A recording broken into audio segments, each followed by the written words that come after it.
tricks.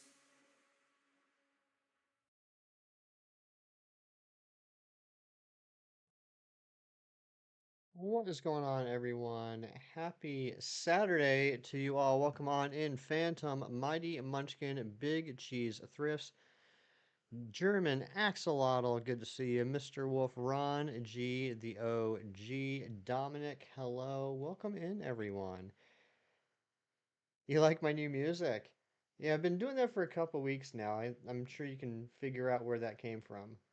But hope all is well. Um, we're gonna see if we can get the Karrablast and or the Shelmet today. Amber with the 16 months of membership. LYIATWW, but I can't stay. I understand, Amber. Hope you have a great day. Phantom, you're still hunting Reggie, still no luck yet. I hope you get soon, bud. Let me get the music turned on, and we're gonna get rocking and rolling. Fun fact: Dan Povenmir created the Campfire Song. Okay, that's good to know.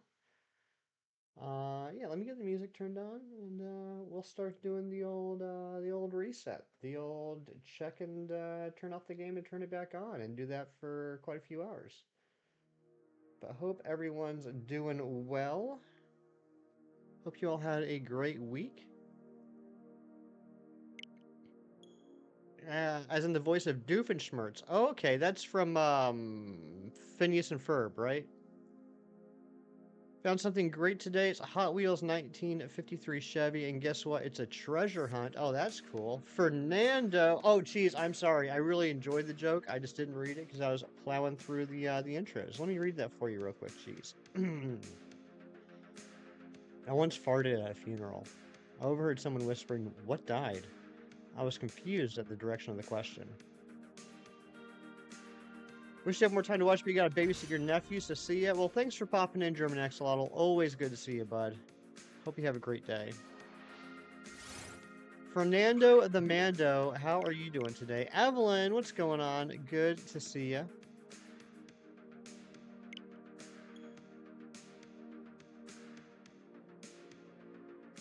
So last night I was able to get the shiny double, so that was exciting. I finished that reset hunt, got the double, and it had the dry mark, so it's double the parched, which is pretty awesome. Evelyn joining the Polypack, rejoining, I can't talk.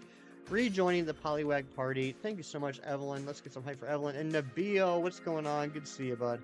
Hope you're doing well. I also drew a Hot Wheels character car based on Connie from Rock and Riot. Very nice, Dominic. I didn't know you were an artist. Yeah, Fernando, what you ate for breakfast?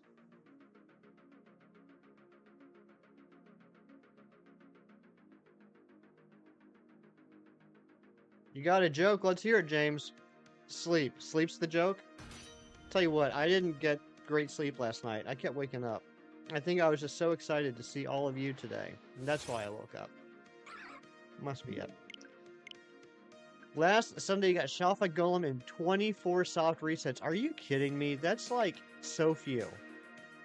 I swear everyone lately has been getting things in like 24 resets. Why can't I get something in 24 resets? You didn't sleep at all. Why not, James? You should have slept. Sleep's good. You ate a double espresso coffee and a banana strawberry yogurt parfait. That sounds like a delicious breakfast, Fernando. At least a first breakfast. Hassan, what's going on, bud? Good to see you. Insomnia. That stinks, bud. Is there something you could do for that? Can you take like melatonin or something? Would that help?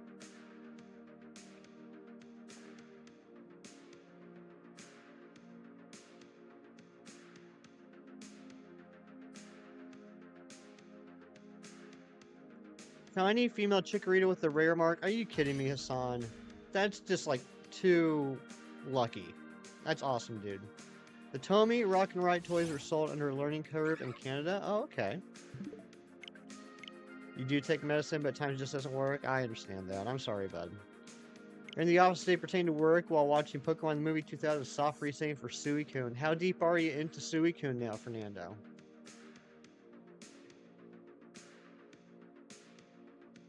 And not that any of them are easy, soft reset hunts, but I believe, if I remember correctly, that Suicune is the easiest of the three. Is that right? Because you don't have to chase it around. I'm assuming you're doing it in Crystal. And I don't think you have to chase it around. It's not like a roamer, per se.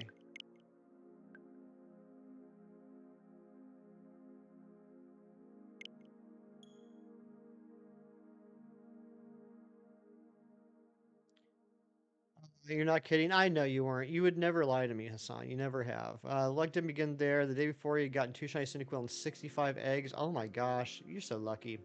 You're back, baby. That's right, Evelyn. That yellow Poliwhirl looks great on you.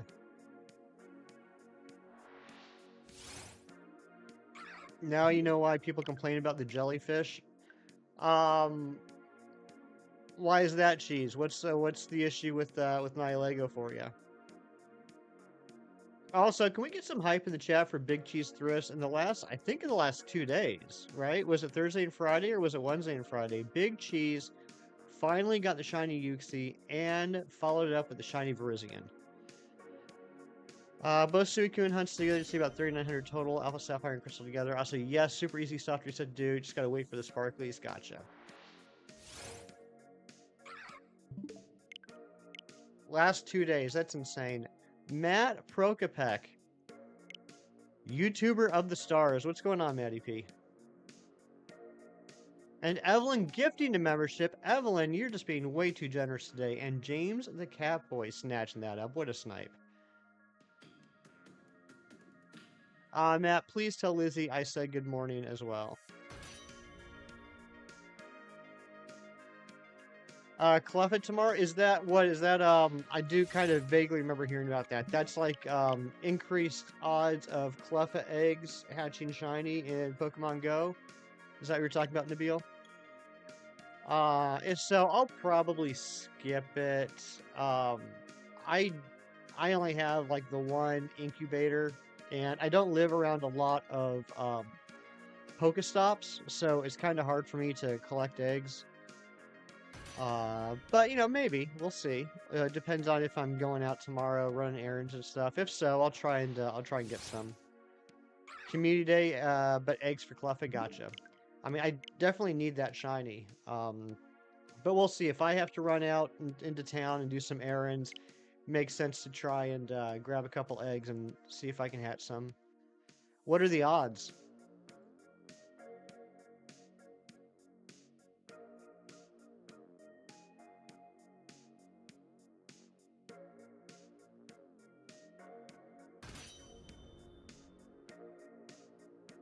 So it looks like Pincer Jr. is currently winning the vote with 69%, which is nice. Personally, I'm hoping Kissy Snail shines first. That's just me.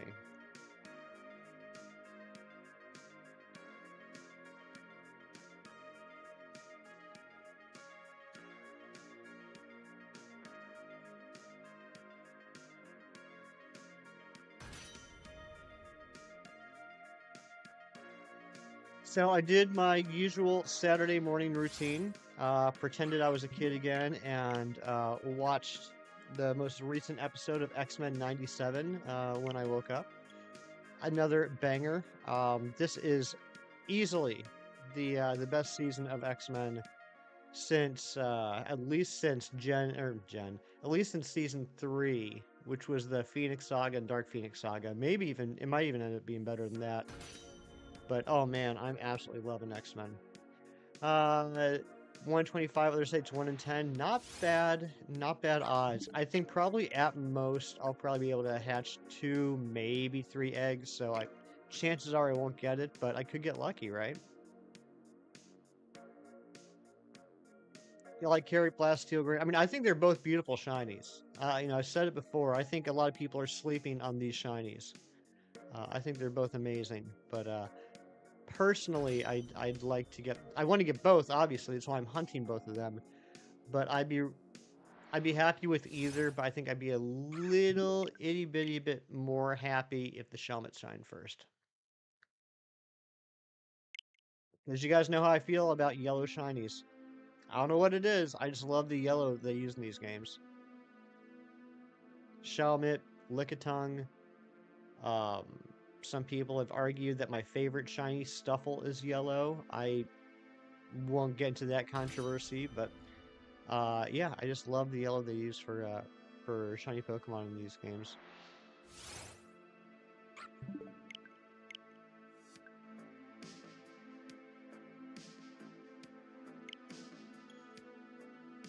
I also saw the new uh controversial in the color, Hassan. I've heard yellow, I've heard orange, I've heard gold, and everyone seems to have a passionate opinion on what color it is.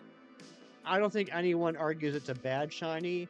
It's just no one can agree what color it is. Um, yeah, but anyway, I also saw the new Deadpool 3 trailer this week, which I was very excited about. And personally, I was a little happy. I put it, obviously that trailer's been posted everywhere. I watched it on Ryan Reynolds' YouTube account, and I posted a comment on there. And I mean, there's comments on there that have like, tens of thousands of likes or whatever, but the comment that I posted got over 100 likes. So I was like, oh, look at me. I'm famous now. Check 517. Here we go. Could you imagine? Could you imagine one of these being shiny on 517? Hashtag Larvesta Swarm. What's going on, Loops? Are we getting raided by Larry Larvesta? What's going on, Razzie? Looks like we are.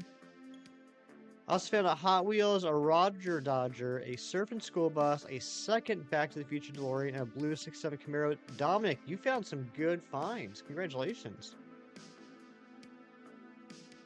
That's right, comment Celebrity Cheese. Over 100 likes on a Ryan Reynolds video. Don't worry, I won't forget you all.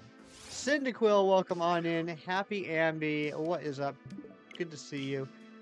Can one of the mods, I know we're on YouTube mobile, or I'm sorry, YouTube Shorts, and if you're on the mobile version, links don't work, but for anyone that is on the desktop version, mods, can one of you please drop a Larry Larvesta link? And Go Looper coming back to the Poliwag party. What's going on, Go Looper? Thank you so much. Let's get some hype. Ghost Bunny coming in. Good to see ya. Mobile sometimes works? Really? I have yet to have that happen. I would love to have that happen. I think YouTube is obviously pushing the short streams as kind of like the future. But I think there's a couple of big disadvantages to short streams so far. One of which being the links, second of which being the fact that it's meant for mobile, and if you're on an iPhone, how do I put this? Anyway, I don't think it really pushes gifted memberships as much. I don't really know exactly how to say that, but that's just how I feel. I think gifted memberships just don't happen as often on the short streams. But, yeah, it looks like they're moving it that way. They moved the reactions, did they, Larry? And welcome in, Larry. How was the stream? What'd you have going on? Like goal 40 already? My goodness gracious. Thank you, Phantom.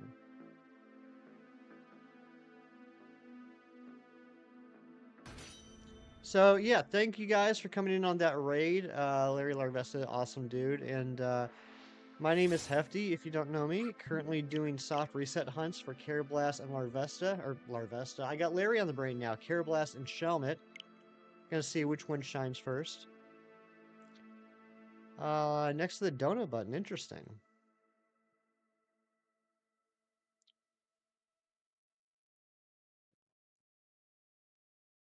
Go Looper flexing the 10 months of membership. I can't believe it's already been 10 months, man. That's awesome. Thanks so much.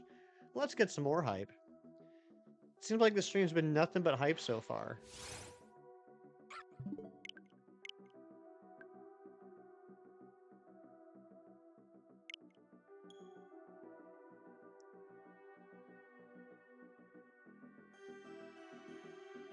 So I did have something happen to me on Pokemon Go the other day, though, Nabil. I think it was Thursday, either Wednesday or Thursday, woke up in the morning, was getting my coffee made, checked the spawns at the house. First thing I clicked on was Duskull, and it was shiny. I didn't need it, but it had better stats than the shiny Duskull I did have, so that was nice. Uh, doing PLA for like the past 9.5 hours. Holy butts, Larry. How do you do that?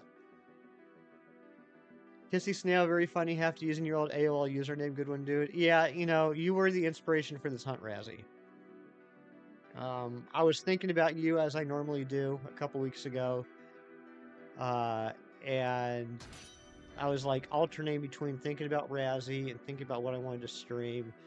And I was like, well, what Pokemon do I need to get into Premier Balls? And I was also remembering all the conversations we had together when my AOL username was Brew and Go and your name was Kissy Snail. And I was like, you know what? Shelmet kind of looks like a Kissy Snail, and I need that one in a Premier Ball. That's what I should go for. So this is all because of you, Razzie. Thank you. You got Shiny Clamperl on Pogo. Nice. I don't have that one on Pogo yet. Those are private texts. I didn't say what the content of the texts were, Razzie. I didn't tell everyone all the things we said to each other in the privacy. Also, Razzie, sorry I couldn't make it to your stream last night, but I was seeing the pings. Can you explain in 200 characters or less what happened with the Shalfa Haunter?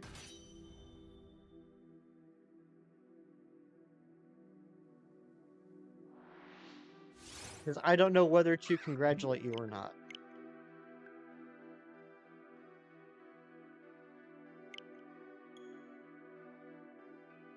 Morning cheese is the best cheese.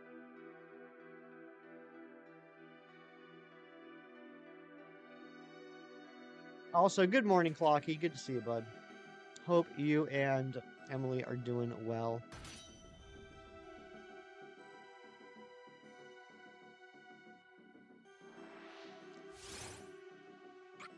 Experiment, what is up? Good to see you.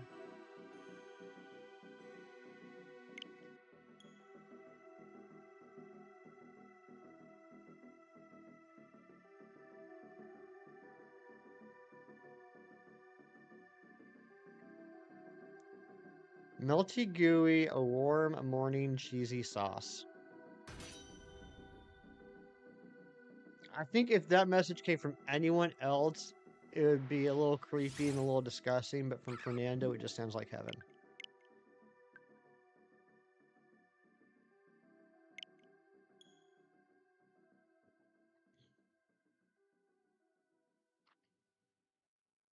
I found Shelf a Haunter last check of the stream. Major hype. You were overwhelmed by the horde and you oofed. And went back to catch it again. Oofting by the Haunter is a wild ride. 19 extra left. But you didn't tell me the most important thing. Did you get it or no? After the second oof, did you catch it or did you give up?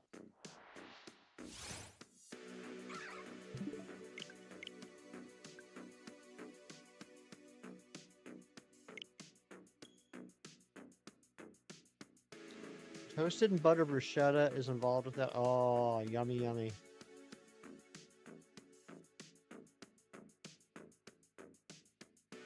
Last check of the stream. That's crazy. I don't think I've ever had a last. I mean, I guess technically every time I got a shiny was the last check of the stream, but like I've never gotten on a like predetermined last check of the stream. I think the closest I've gotten is like 5 minutes.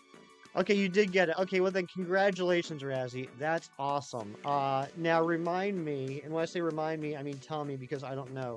Do you have a Shelf of Ghastly, or is that the next on the list?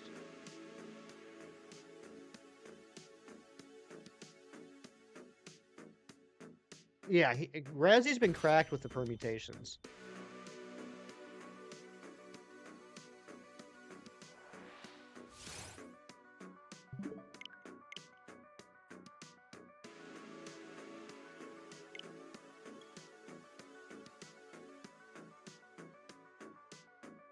Ghastly Reclaim, gotcha. Nice. I don't know if you know this, Razzie. I have a shiny Ghastly that's named Razzie Jr. Jr. I don't know if you knew that.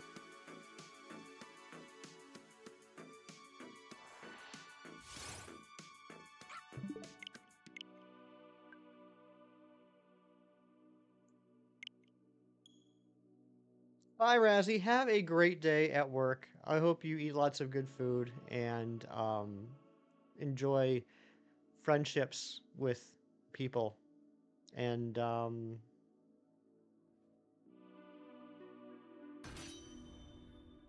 thanks.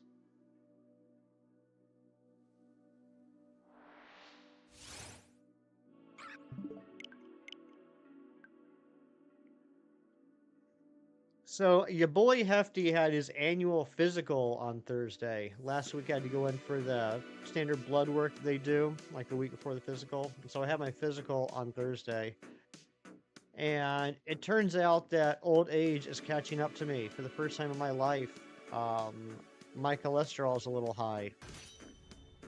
So I gotta start making a few dietary changes, which I'm not excited about. I've eaten like nothing but salads and grilled chicken for the last 2 days. That's not true. Thursday night I made fish with rice pilaf. So, yay for that.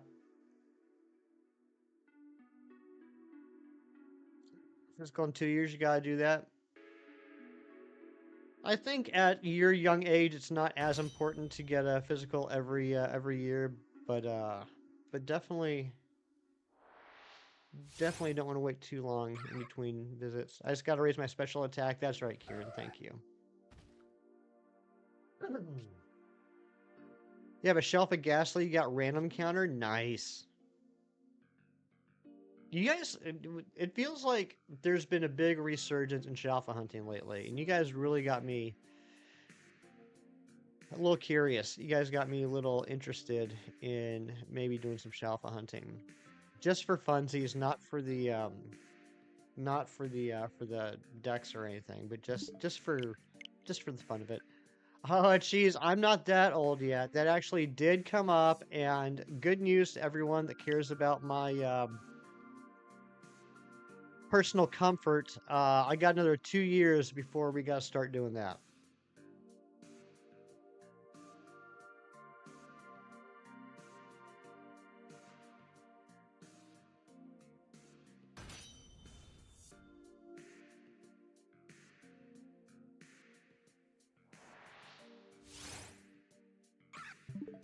77 Shalfas, dang.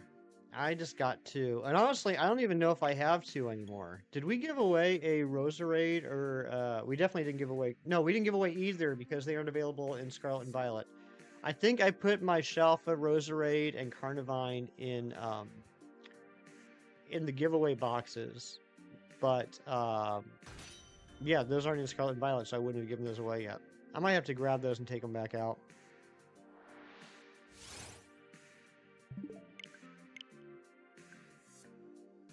I'm feeling pretty good about us getting a shiny today. We're at, I don't know, approximately. We're over 1,000 checks. I feel comfortable saying we're over 1,000 checks. Last Sunday we had a little bit of a hiccup where I was resetting over the same Pokemon for a little bit. So the numbers aren't exact, but I feel like we've definitely done over 1,000 checks. And by the end of stream, we'll be over odds if we haven't gotten it. Start doing the cha-cha real smooth. Good practice.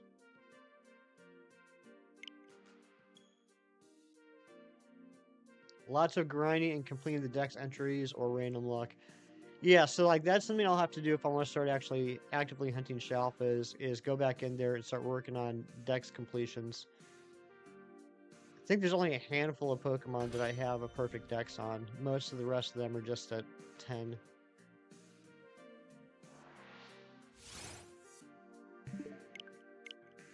I don't know what I would want to hunt first though, because I feel like I want to do something that, because like I said, I'm not going to need any of them. It's just going to be for fun. I kind of feel like I want to do something that people don't typically do.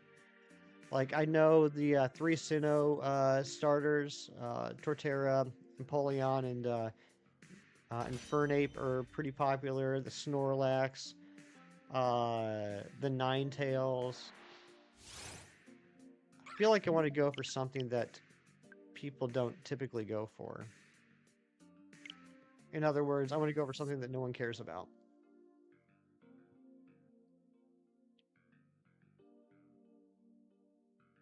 Oh, the Golem Dex was not complete. Nice. So you got it. You got it, but it wasn't even the best odds. That's awesome. You power flickered. Uh-oh, Clocky.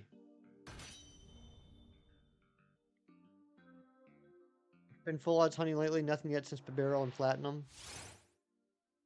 Someone probably just did a power pull. Probably. I remember one time, it was in the summer between my junior and senior year of college. The house I lived at over the summer, we lost power to the house like on a Saturday morning. We're like, what the heck's going on? Turned out that a squirrel chewed through one of the wires, like up on the poles. Got fried. Found yourself getting distracted by Fallout lately? You forgot you're doing Mewtwo DAs? So how wild is that? Like, I still haven't watched the Fallout show. Hefty Dad's watching it now. He's really liking it. I'll probably start it this weekend. But how wild is it that show has become so popular that sales of the Fallout games, which they haven't released a Fallout game in years, from what I understand, sales have absolutely skyrocketed through the roof.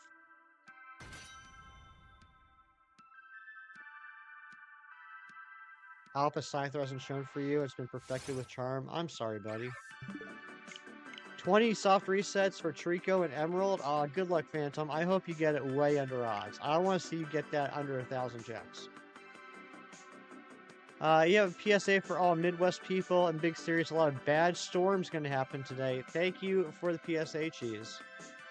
Hope that doesn't affect anyone we know. I mean, I hope it doesn't affect anyone, but, you know, I'd rather it affect strangers than people I care about.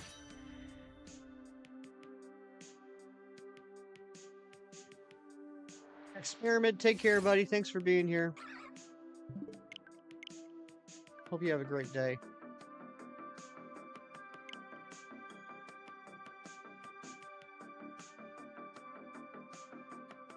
You think of one possible person?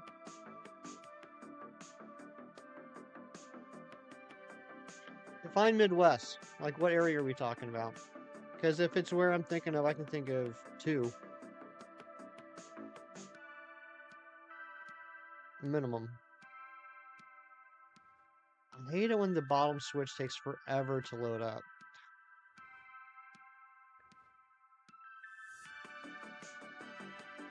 I wish I could untether the bottom switch to my Nintendo account, but I did some research, and apparently the only way to do that is to actually delete the profile, and I don't feel comfortable doing that. Like, I could theoretically transfer all the save data over to the Switch Lite, delete this profile and start a new one, and then switch all the or exchange all the save data back over, but that makes me nervous. That's something would get lost in the process. Rapidash took forever to shine for you too. Yeah, what's a Shelfed that you never see anyone go for? What's a Shelfed that everyone's like, I'm not even gonna bother hunting for that, no one's gonna care? Yeah, I agree, Fernando. I love the soft resets. Dallas, Texas, Omaha. Okay, so then I can think of at least 3. Specifically 1 in Texas and specifically 2 in Nebraska. And I hope they are okay.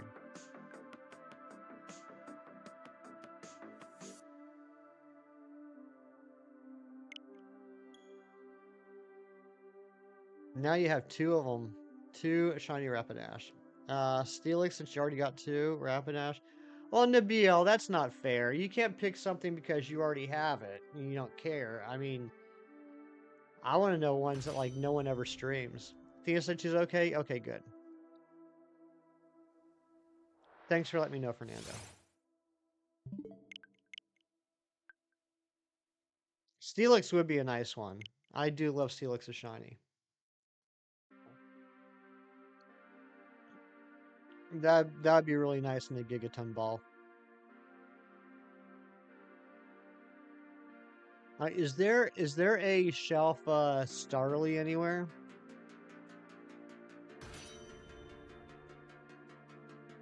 How about a Shalfa Mr. Mime? I bet you not a lot of people have hunted for Shalfa Mr. Mime.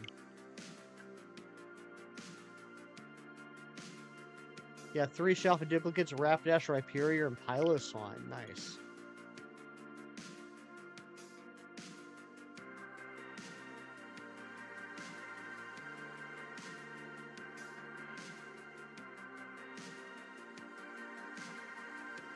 How about Shalfa Walrein? I've never seen anyone hunt Shalfa Walrein on stream. Shalfa Jinx when they add it into the game. Male Combi, oh my gosh. How hilarious would that be? Like, it wouldn't be funny if I was trying to get something good, but how funny would it be if I, like, actively hunted for a Shalfa Male Combi? Really, Razzie? Shalfa Mr. Mime's a major one of yours?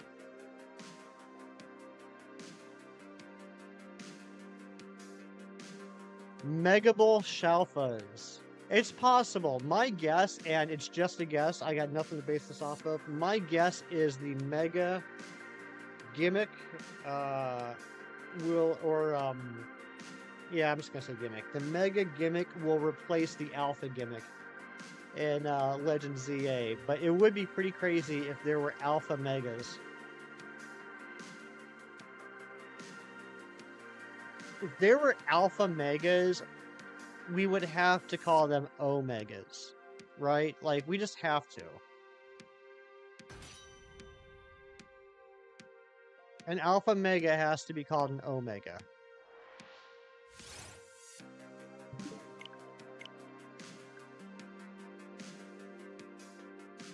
I love Dorian.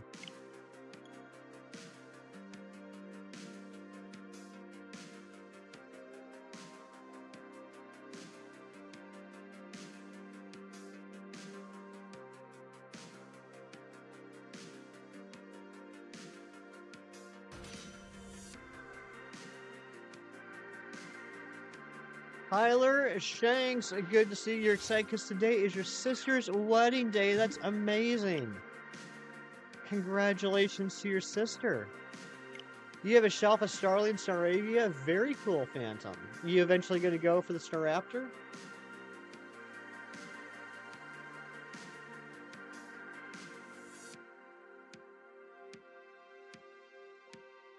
Geez, I would hunt a Shalfa Jinx if that was possible, though.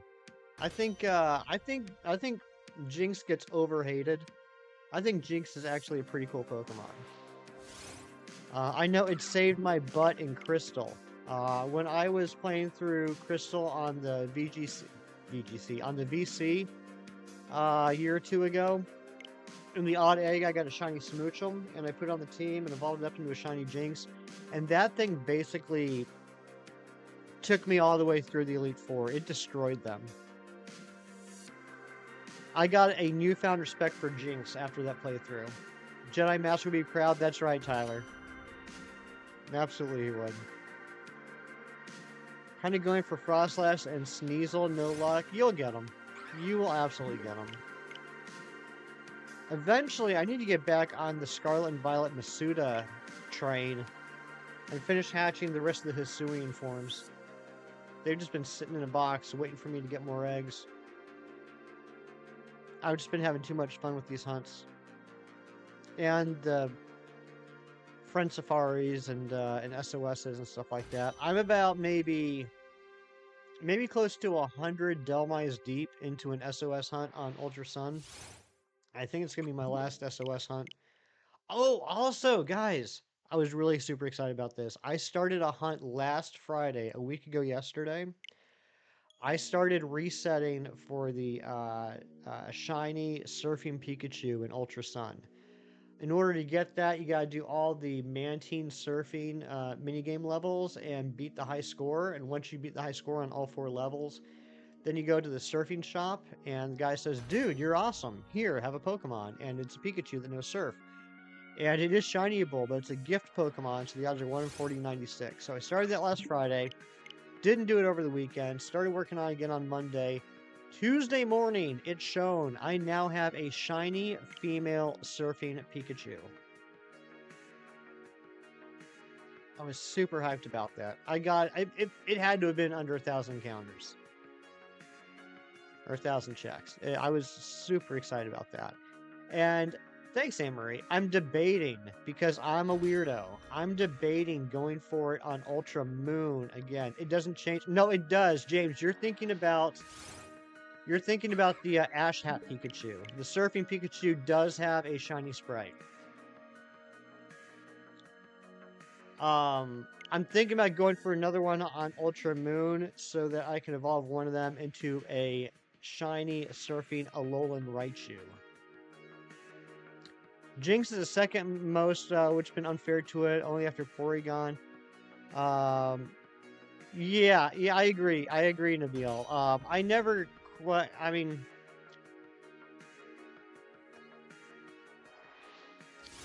I think there's a big difference. There's an important difference between intent and tone deaf, for lack of a better term. I don't think it was intentional with the Jinx. I don't think it was intentional, but someone should have raised a flag before it got out into public. Someone should have said, hey, you know what?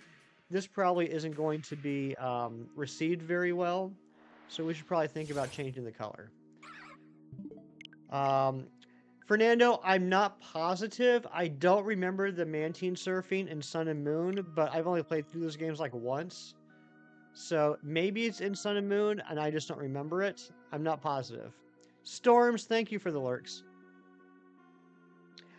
That I agree with, Nabil. I do agree with that. I think with the Jinx episode, I mean, I'm no animator. I'm no animation studio. I would imagine it wouldn't be too difficult, particularly with older cartoons like that, to go back and change the coloring. But I agree with you, and yeah, I do think it's very unfair that the issue with all the epileptic seizures in Japan are linked with Porygon, even though it was actually Pikachu that was the perpetrator. And now Porygon's not allowed to be in any episodes anymore, even though he had nothing to do with the event. Good morning, Keith.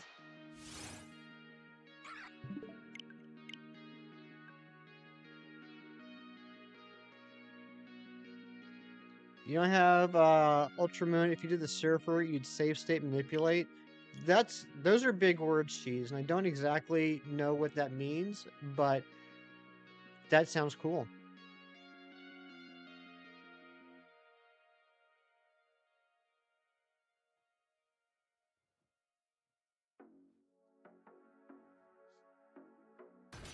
I mean, I understand that opinion.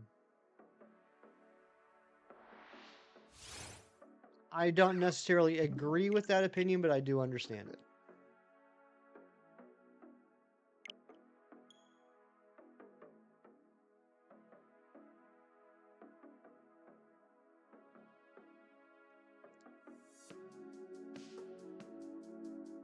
You know, I also know a lot of people use Jinx and Dynamax Adventure, specifically for Zygarde. You know, its moveset is actually pretty darn good.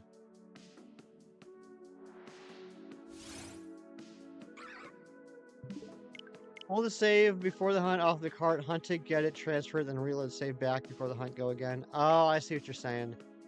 Yeah, I can't do that. But yeah, you could definitely do that. You could definitely do that.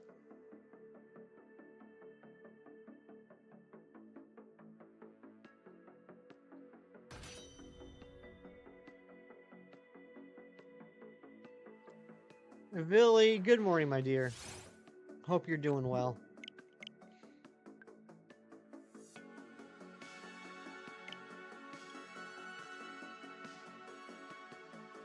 Is it fair or no? Do I carry a second egg?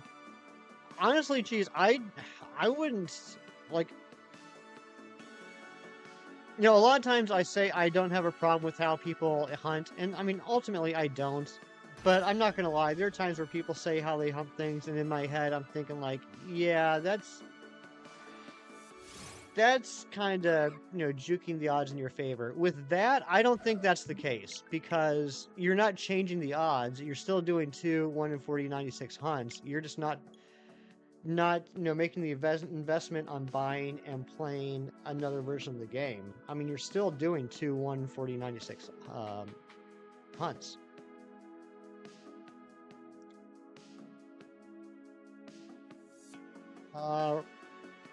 Resident Evil 5, people started hating on it only because it took place in Africa, which your opinion only is so stupid. Yeah, I don't know anything about that. I haven't really followed the Resident Evil game since like the first one. So I'm not sure what that's all about. But yeah, I mean, I do agree that there are times where people do kind of overreact to things or read too much into things. Hunting Selby with 15 different screens is totally legit. Kalaki, I don't necessarily have a problem with that. I was not thinking about you at all. I was thinking about things that more or less... No, I'm not even going to go there. But no, I think that's... I don't have a problem with that, Kalaki. I don't have a problem with that at all.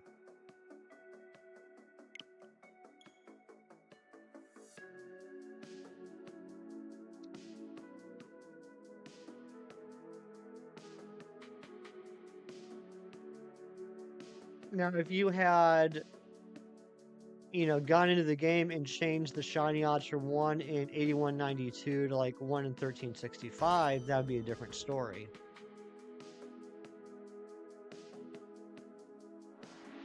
But you could have theoretically, I mean, you didn't, but you could have theoretically purchased 15 DSs or 3DSs and purchased Crystal 15 times. And, grew like, 13 more arms and done the exact same thing.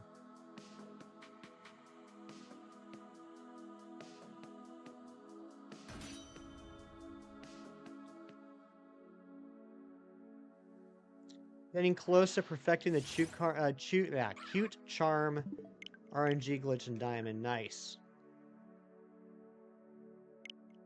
You want proof of the arms? I do too. I want to see the proof that Clocky has 15 arms, and I want to know which side is which side has the extra arm, which side has the odd arm. Unless it's like 7 arms. Okay, Clocky, do you have 7 arms on your left side, 7 arms on your right side, and 1 arm coming out of your chest? And if so, which way does the elbow bend?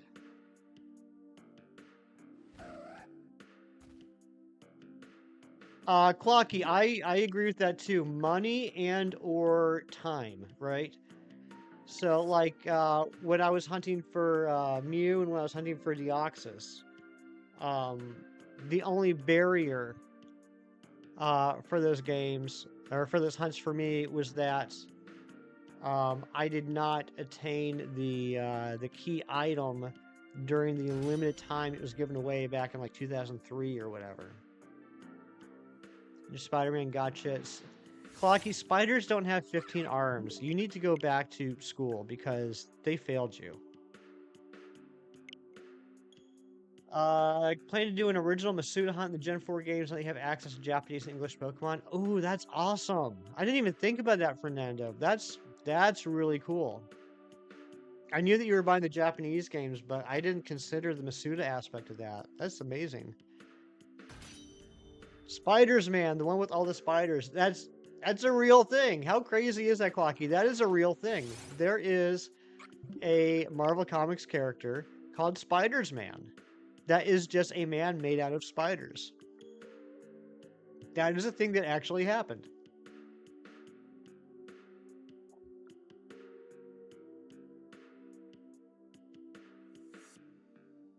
I missed the S the first time. I apologize.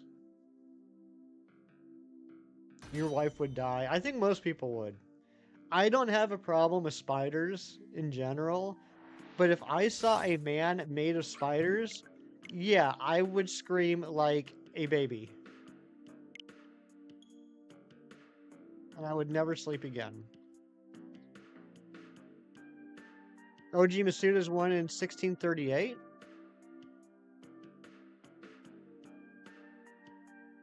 I mean, I'll believe you. I don't know. I don't know the odds back then. I'll trust you. Yeah, no thank you.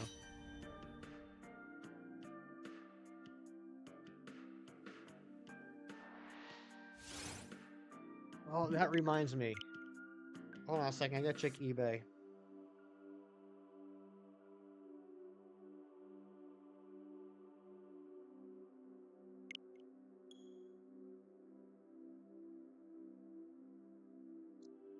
Yep, it's still there.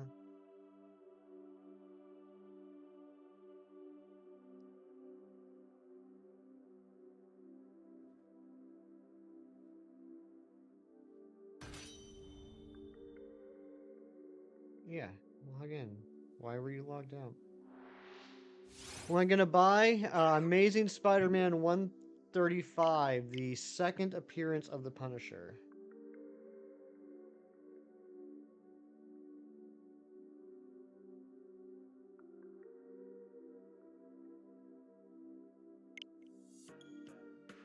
And it's purchased. 8192 and there's 5 shiny rolls. Okay, yep, that makes sense. Yeah, I just like the timed events too, Anne-Marie. I don't think they're fair. I mean, here's how I feel about those things.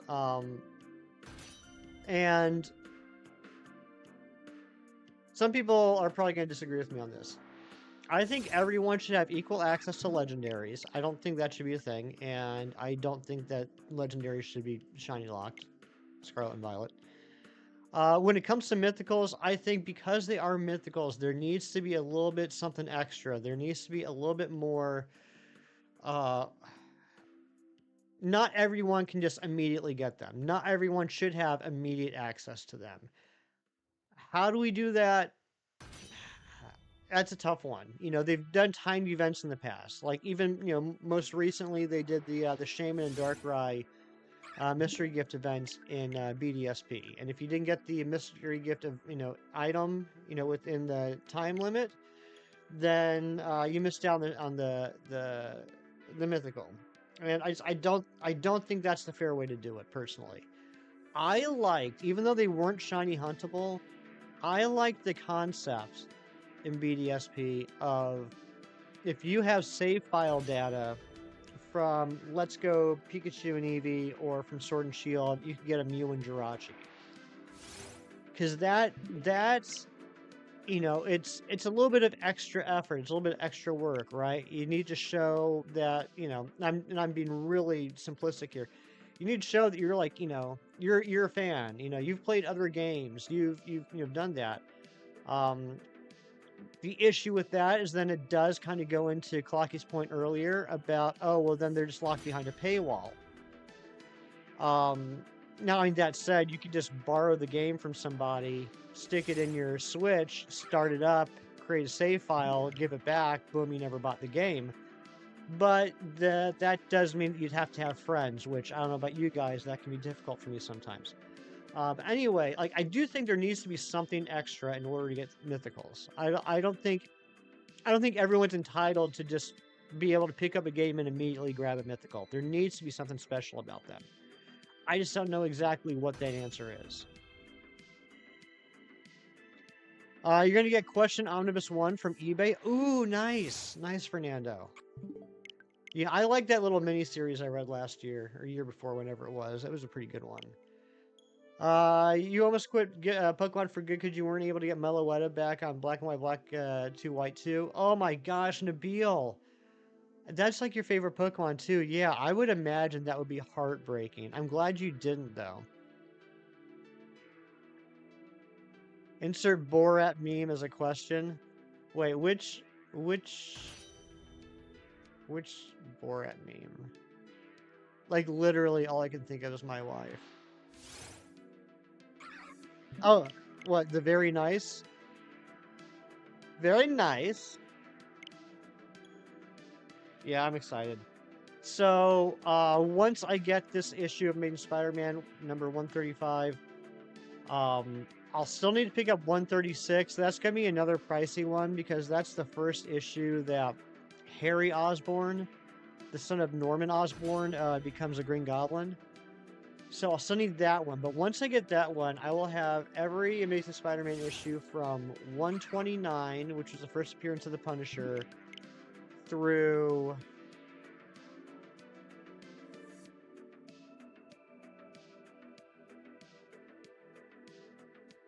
Gosh, like 580 something. And then there's a period where I wasn't collecting comics back in the mid 2000s, and so I'm trying to get the rest of those. And then I have every issue from 648 through now, which is like 900 something. How much? So second appearance of Punisher, it's from 1974. It's in what they would call fine plus very fine minus shape. Which would be like between a 6.5 to a 7.5 if you want to compare that to like PSA. It was $80, which is a pretty reasonable price for that. So I got XY very, very late, like 8 months later, and thanks to the person who was the reason behind me coming back was Matt, which is why I love Matt. I absolutely love Matt. I hate that because of work I haven't been able to be in Matt's streams lately, but he's just such a great guy.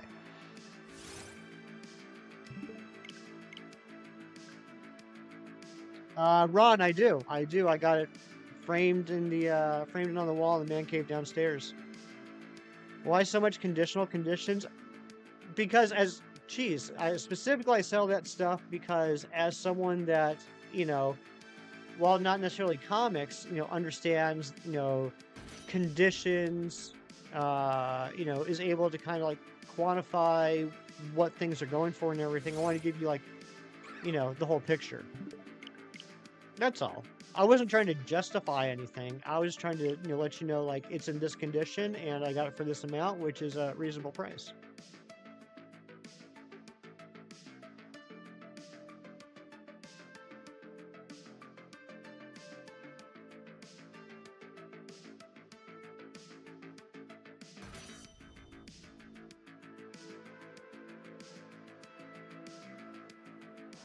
Closing in on 600 checks on each one, which is going to be 1,200 overall.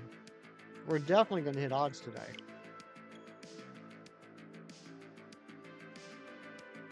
That could be done in 2 words. No, not you, the community. Like, that's exorbitant for just saying, yeah, it's a 6.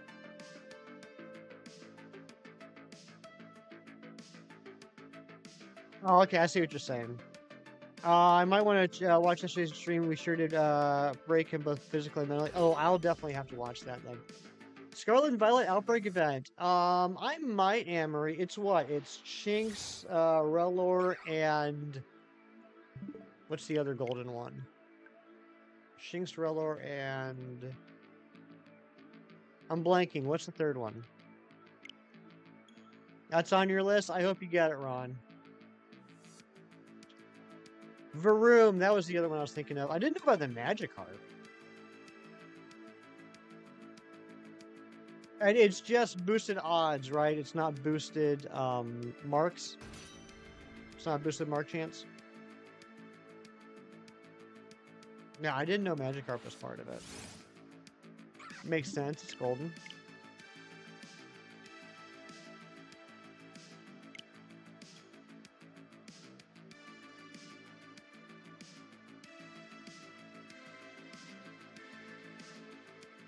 Magikarp's also in Paldea. So is it...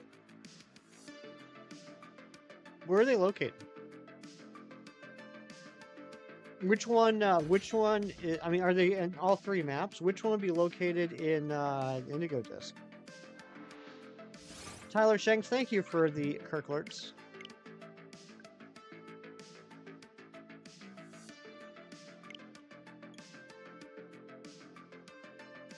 It's like Shinx is in Kitakami, if I remember correctly. Maybe I'm wrong. But I don't think Relor, Varoom... I don't think either one of those are in Indigo Disc. Shinx is in Kitakami. That makes sense. Relor's there? Has it always been there? Am I just blanking? Has that always been available in at the Blueberry Academy?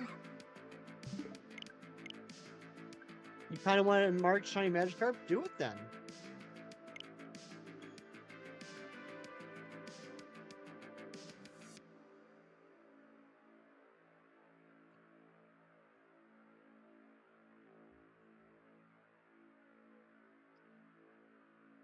It was? I completely blanked on that. I did not remember it being in the Blueberry Academy.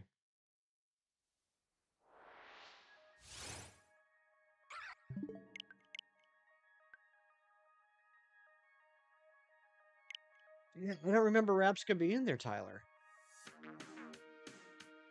I guess I was just so focused on all of the returning Pokemon that were in Blueberry Academy, I just didn't pay too much attention to the Pokemon that were already in the game.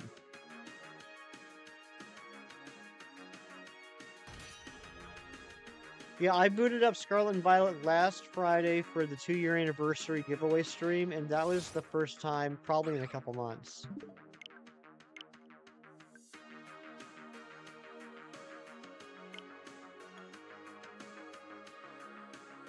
Which is a shame. I mean, I do gotta give them a little bit of props. I mean, they kind of painted themselves into this corner, so I can't justify it to, I can't justify, the game that much and what they decided to do with it. But I will give it to them that at least they're continuing to do pretty much weekly events. That is nice. They're not a lot of the events are things I personally care about, but it is nice they are offering that bit of new content pretty much on a weekly basis. I did start at Cheese. I didn't get too far. I got through like the 3rd story level. And then I moved over to Mario and Luigi, Bowser's Inside Story, and then that was basically the rest of my weekend last weekend. I'm really enjoying that game. I'm really enjoying it a lot. We really need to get the Johto Legendary Trio in Gen 2 badly, so you've been grinding. I get that. And you know what? I bet you Mr. Kevnation is going to need some pro tips and pointers from you once you complete it, because I know eventually he's going to be hunting for those bad boys. And focusing on DA hunts, nice. You were on a little bit of a heater, weren't you, Anne-Marie? I know you had a bit of a dry spell, but am I remembering this correctly? The last couple of weeks, haven't you gotten a handful? So I need 16 shiny legendaries. That's actually really good. I mean, there's 47 total, so you're like 2/3 of the way there. Almost exactly 2/3.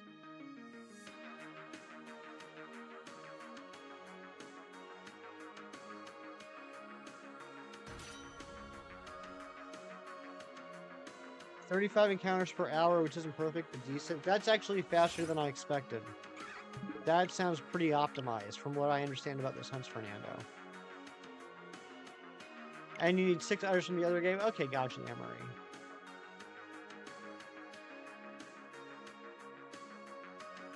Well, thankfully, Anne-Marie, we got a great community here, and actually, I don't know if you have Nintendo Switch Online or not, but if you do, I know there's lots of people here that would be able to help you out, at least with getting the path for those 6.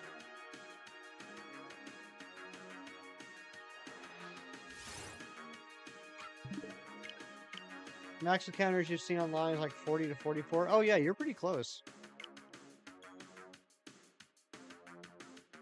You have Latios and Reshiram from Ghost, you're not counting those? Gotcha. It's funny, the night that Crown Tundra came out, I got a first encounter shiny Zekrom, which was insane, and I was super happy about it. It also gave me a false understanding of how good Dynamax Adventure Hunting would be. But because of that, that happened before I started doing soft resets and Ultra Sun, Ultra Moon. To this day, I've never hunted for Zekrom in the wormholes. It's the only thing I've never gotten shiny from the wormholes. I just haven't bothered to do it. I'm glad you replayed Swords. You got the charm to hunt when you did. You burned out from Scarlet Violet fairly quickly. Yeah, here's the thing, and I know I'm not alone in this. I know a lot of people feel this way. I felt like the shiny hunting was a little too easy. It's a little crazy that all the new Gen 9 Pokemon, I was able to get shiny within just over a month of the game coming out. The game came out on November 18th, and by I think the 27th of December, I had all the Gen 9 Pokemon shiny that are shinyable. And you know, then the DLCs were good, but you know they only added a couple of new Pokemon to shiny hunt. I was able to rehunt a bunch to get Premier Balls, but as a shiny hunter, I just feel like I'm done with it. Like there's I know Ron's going to say it if I don't. There's basically one thing left for me to get, and that's the 3-family Maushold. That's it. There's nothing else left for me to do as a shiny hunter in those games. You know, whereas, you know, here's Scarlet and Violet, or Sword and Shield, you know, which came out in what, 2017? No, 2019. And there's still, you know, probably about 10, 15 Pokemon I need to rehunt in this. Plus I still need to get that Tapu Lele. There's still, you know, a handful of Pokemon in Opus and Ultra Moon I need to rehunt. There's a bunch of Pokemon from Gen 6 I need to rehunt. The Scarlet and Violet just don't have the replayability factor for me. I like the story. I like the graphics. I mean, although I've never been hard to please with graphics when it comes to video games. You know, remember, like, I grew up with Pong. Anything that's more than, like, a white square is impressive to me. But I don't know. There wasn't that much for me to be like, with pretty much any other Pokemon game, I can grab it and pick it up at any given time, and there's something that I can do in it. I don't feel that way with Scarlet and Violet. I don't feel like there's any reason for me to like pick it up today and do something, because I wouldn't know what to do. You're more doing Nuzlocke before you shiny hunt, so you get so much more replay value. And you know what? That's a fair point, Kieran. You know, I'm the opposite way. I've never really. I've attempted to start a couple of Nuzlocks over the years, and then I get bored very easily. Maybe that's something I should look at doing. Maybe that is something that would add some replayability for Scarlet Violet for me, as if I attempted a Nuzlocke on that. So I need to set up the Gen 1 Shiny Mew hunt. Oh my gosh, Fernando, good luck on that. Anyway, that's my little rant of the day about Scarlet and Violet. I think like BDSP, I think Scarlet and Violet were good games. I just think there were some mechanic choices they made that were stupid. And funny enough, like, they're on opposite ends of the spectrum. I think Scarlet and Violet made it too easy to get shinies, and therefore made it so that I can finish the game quickly. And BDSP made a decision about the shiny charm that I didn't agree with, and made it too difficult, or too time consuming to try and make that a viable shiny hunting game. I still 100% believe that if the shiny charm in BDSP lowered the wild encounter odds to 1 in 1365, I would still, to this day, be hunting in the ground underground on the reg.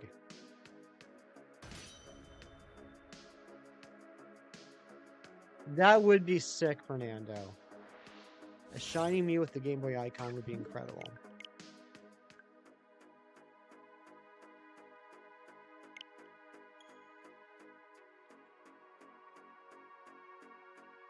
I mean, there's still a lot of Pokemon I need to rehunt Premier Balls from Gens 1 through 4. If I could, I would absolutely love to go into the Grand Underground and hunt for those things. But not at 1 in 4096 odds. If I'm going to do a wild encounter, I would like it to be 1 in 1365.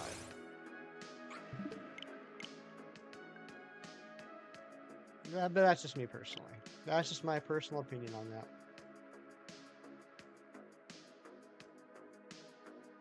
Pinsir Jr. still winning with 67% of the vote.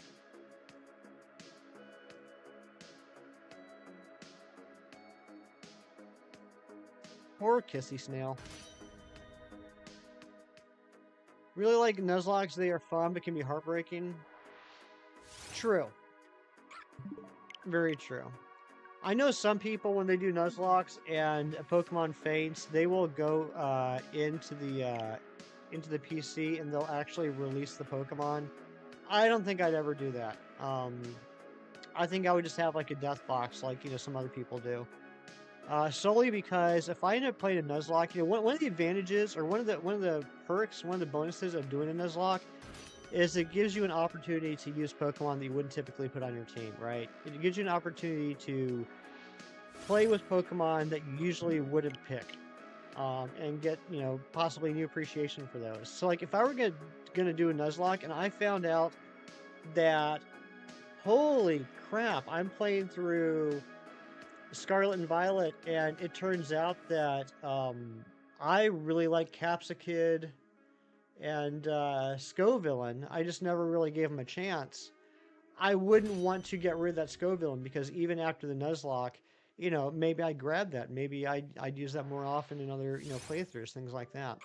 So I wouldn't. Yeah, I'd never release them. But yeah, I do like that aspect a lot about Nuzlocking.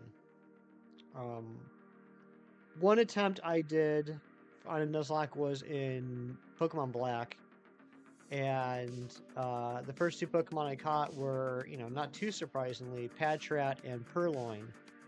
And Purloin honestly was kind of meh, but Patrat was more fun than I expected it to be. Gave me a new respect for Patrat, and now I kind of like it.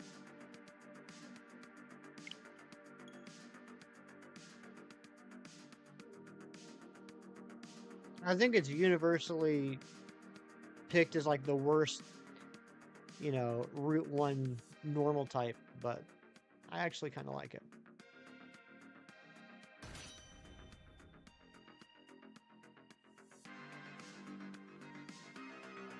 So anyone got any fun plans this weekend? Anyone doing anything crazy, exciting? Mio, what is up? I have been well. I hope you have too.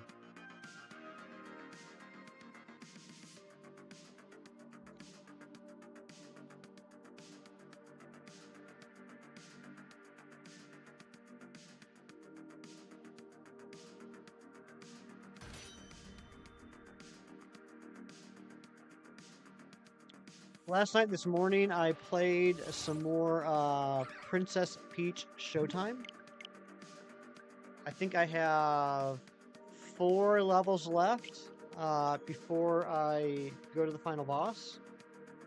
Unless there's something about the game I don't know and I don't want to know. But I've been playing through so that like I've been doing a 100% run. So like I can't move on to the next level until I 100% the level I'm on. So that's pretty exciting. Today your baby cousin is 1 and his party is today. Oh, that's awesome, Mighty Munchkin. You're hoping for remakes of most gens, Upside Streaming, for example, so you can consolidate them on the Switch, mainly because you gave your 3DS to Nick's brother-in-law. Well, you shouldn't have done that, Kieran. But I think eventually that'll happen. Honestly, I don't think it's going to happen for quite a few years. But I think eventually we'll get to a point where it will be possible to have all the games on one system. I don't see it for the foreseeable future. I think I'm talking like minimum, probably when it's time for Gen 6 remakes.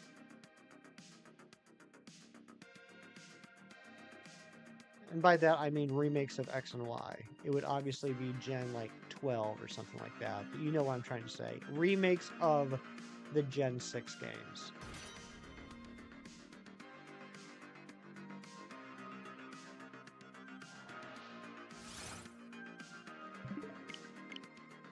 I certainly don't think it'll happen on the Switch. It might happen on uh, whatever the next generation console is, or maybe even the one afterwards. No, sadly, you're born this weekend. Nothing wrong with that, Cheese. Look, I'm at a point in my life where if I get to lay on the couch, eat food, and watch TV while I doze off, That's a fantastic Saturday for me. You see these wormhole hunts and you want a part of it? Everyone wants to get in those wormholes, right, Kieran? 616, not shiny. We missed the Marvel Universe.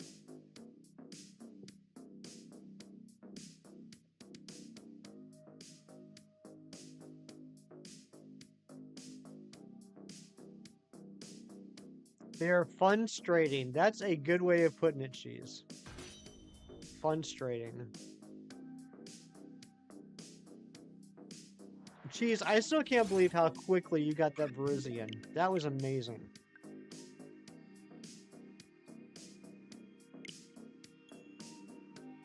Well, I guess after that Yuxi hunt, you were due for a quick hunt, right? You were owed a quick one. Still here, Larkin, just getting ready for work. Sounds good, Keith. I appreciate you, bud.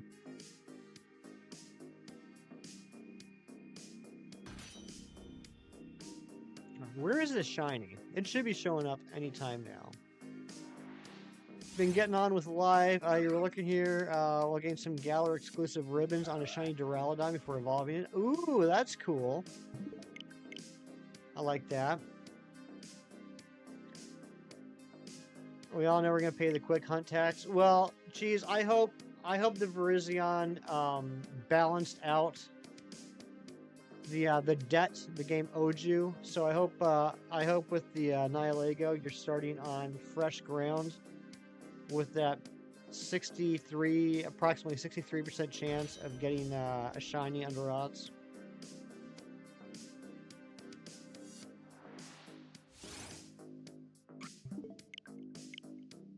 Thank you for the lurks, Phantom.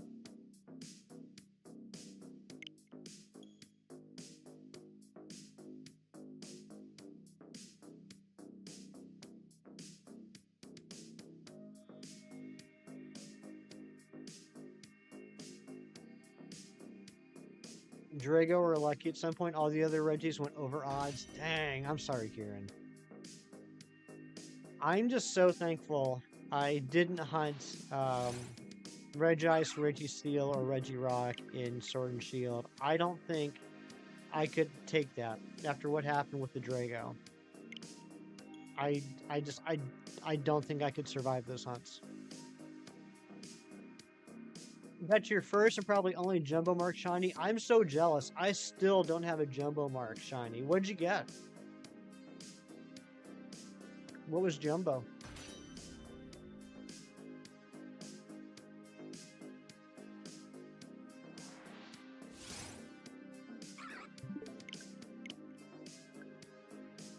Totodile? No way! That's awesome. A Jumbo shiny, and it's a starter, and it's one of like the best starters ever. That's so lucky.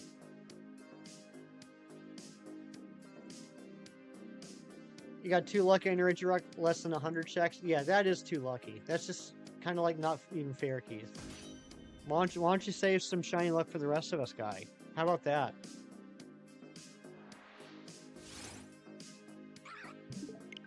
You know, it's people like Keith Stroganoff and Carly May that frustrate me. Here they are. They start streaming Pokemon, and they have like the craziest luck ever. They got these hot streaks when they start streaming Pokemon. Keith starts streaming, and he starts getting like a DA shiny every 2 hours. Carly May starts streaming Pokemon, and she gets like a Masuda shiny like every 10 eggs. For months, right? I start streaming, and I go over odds on my very first hunt. What's up with that? Your luck was cracked before you streamed. Exactly. I was the same way. See, I was the same way. I had really good shiny luck before I started streaming. Even to this day, off stream, I got pretty good shiny luck. I start streaming, where my luck at? Not Carly May, but Carly Will. Very good point, Kieran. You're absolutely right. You're 4 times over on your first hunt? Yeah, you were, Keith. You were. But then you got like 300 under odd shinies in a row. So I don't even want to hear it. That's not even balanced out. That's like nothing. Don't even start with me, Keith. Keith Stroganoff.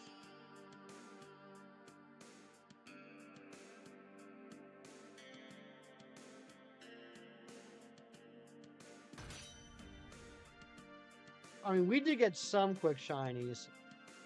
Man, I'll never forget that time that I was like, hey, I wonder if it would work if I led with a harvest Pokemon and fished for Lileep.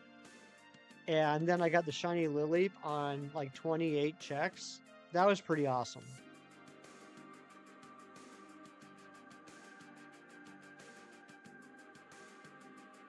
Yeah, 3 Jumbo Shiny Pokemon, Kanto-Tauros, Arala, and Hisuian Voltorb. I'm so jealous of you guys. No single Jumbo Shiny for me.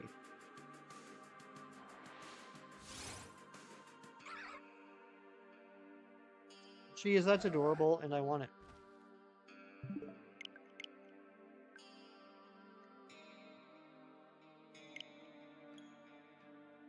We had some really good Darumaka luck too. We got the Unovan Darumaka in 11 eggs, and we got the Galarian Darumaka. Where's my sheets?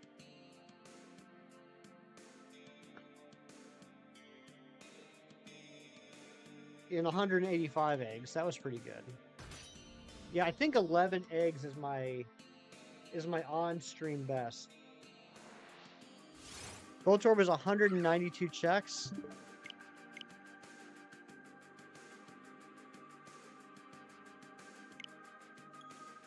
I mean, that's still not terrible. I mean, it's painful. I get it, but I mean, I guess that is almost double odds. It is almost double odds. You're right. You're right. You're right. I'm wrong. The second Lileep was 185 too. That's insane. We're like twins.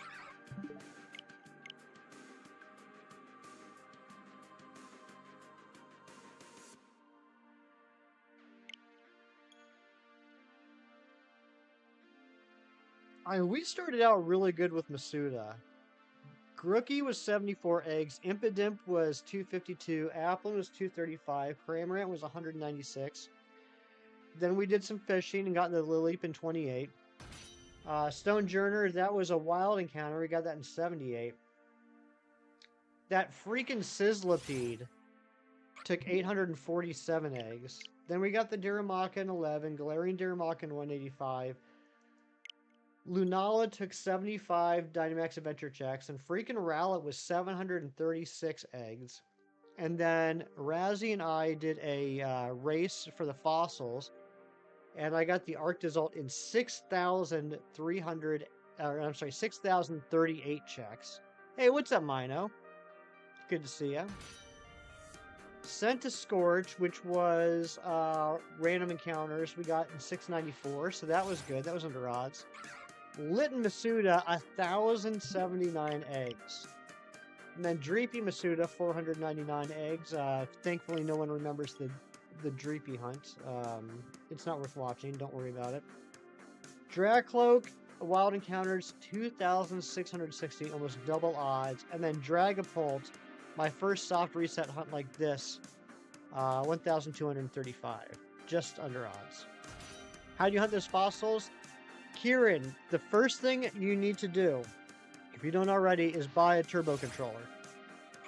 That is to save your hand, to save your right hand for other things that you want to do with it. You don't want to ruin your right hand so that you can't enjoy other activities. So what you do is you collect a whole bunch of watts, right? You want to get like all the watts in the world. Yeah, like bowling, Kieran. I don't want it to affect his bowling game. You want to collect all the watts in the world. You go to the digging duo outside of the daycare in the wild area. You want to talk to the brother on the left. He's gonna give you less items, but they're gonna be better items. And you're gonna start using that turbo button to use all your watts to collect as many items as possible. And that's where you're gonna get your fossil pieces. Get a whole bunch of fossil pieces. There's 4 different types of fossil pieces. So, make sure you get a whole bunch of each of the 4. 2 of them are going to be easier for you to get in the game. 2 of them are going to be harder for you to get in the game based off which game you have. They're pseudo exclusive. Once you have collected all the fossils, what you want to do is you want to go to the fossil reviver lady, and I'm blanking on her name now. It's a pun. Karrablast. That's it, Karrablast, because she's careless when she puts them together. You're gonna save in front of her, and this is important, Keith. This is important. Write this down. Turn off. I can't remember if it's turn off Pokemon cries or turn off sound effects. To be safe, turn off both. The reason you do that is it will, without the sound effects / Pokemon cry of reviving a Pokemon, it actually makes the checks go faster. So then you save, and then you just set your turbo controller to spam A in front of the lady, and she's going to keep checking, keep checking, keep checking, keep checking, keep checking. I was doing it so that I could do 60 Pokemon per reset, which means I would need 60 of one fossil and 60 of the other fossil to put together. And then after the 60, you just check to see if any of them are shiny. If not, you just reset the game. Repeat. John Strecker, what's going on? Good to see you there.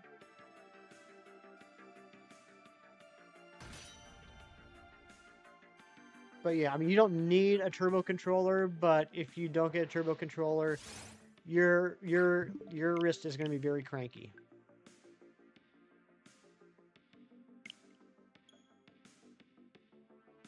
Tyrantrum was 12 soft resets and Steelix was 1485 soft resets, both shiny. That's incredible.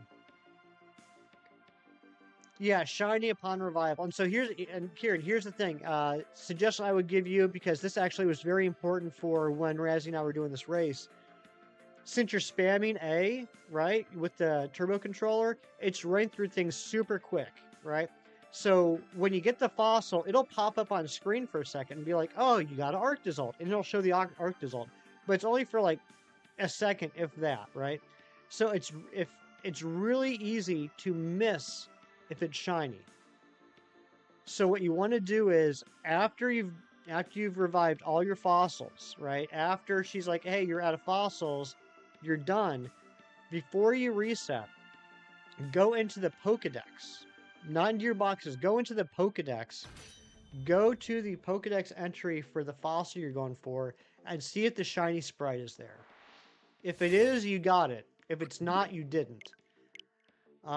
Because that's what happened on stream. I ended up getting the shiny Arctozolt, but it was speeding through those screens so quickly, I didn't notice it, and no one in the chat noticed it. It wasn't until after she had used up all the fossil pieces, and I went to the Pokedex, I saw that I had the shiny the shiny model, and then I could go into the boxes and find where the shiny was. You bought a turbo controller for that recently? You don't want carpal tunnel? Exactly. I've been working on something. It's not done yet. Want to take a look? Absolutely. Absolutely, I do mine now.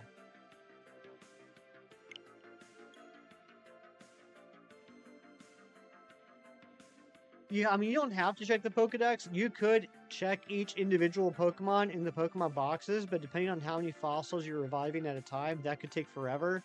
Whereas with the Pokedex, you just have to check one place. And then if it is, then you go through the process of checking all the Pokemon in the box and see which one it is. All right, let's see what you got here, mine now. Whoa!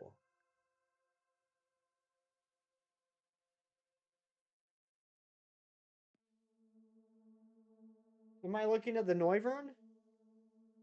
That is a beautiful Noivern. Dang, Mino.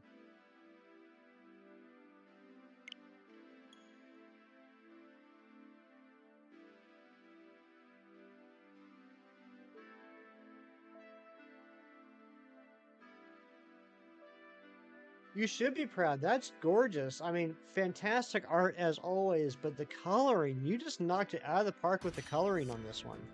How was my week? It was fairly busy, John, but not bad. Not bad.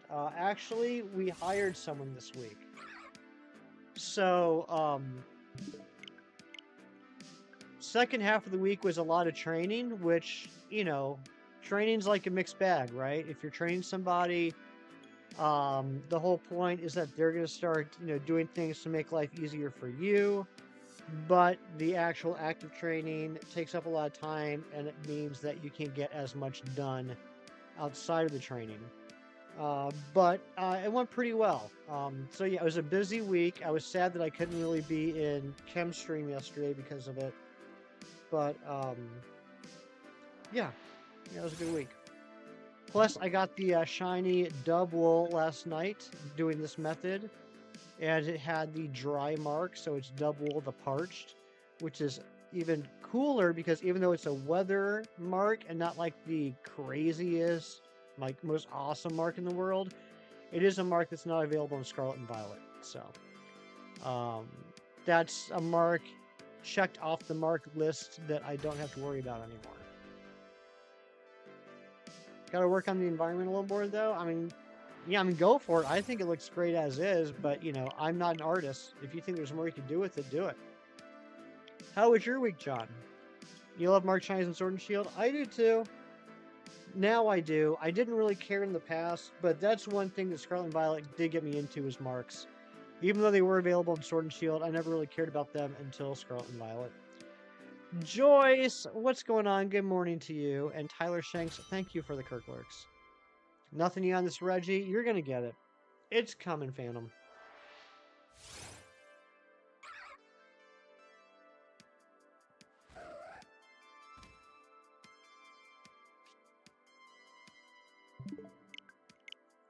But yeah, one last thing I do want to say about that fossil hunt. The stinky part is because it's a gift Pokemon.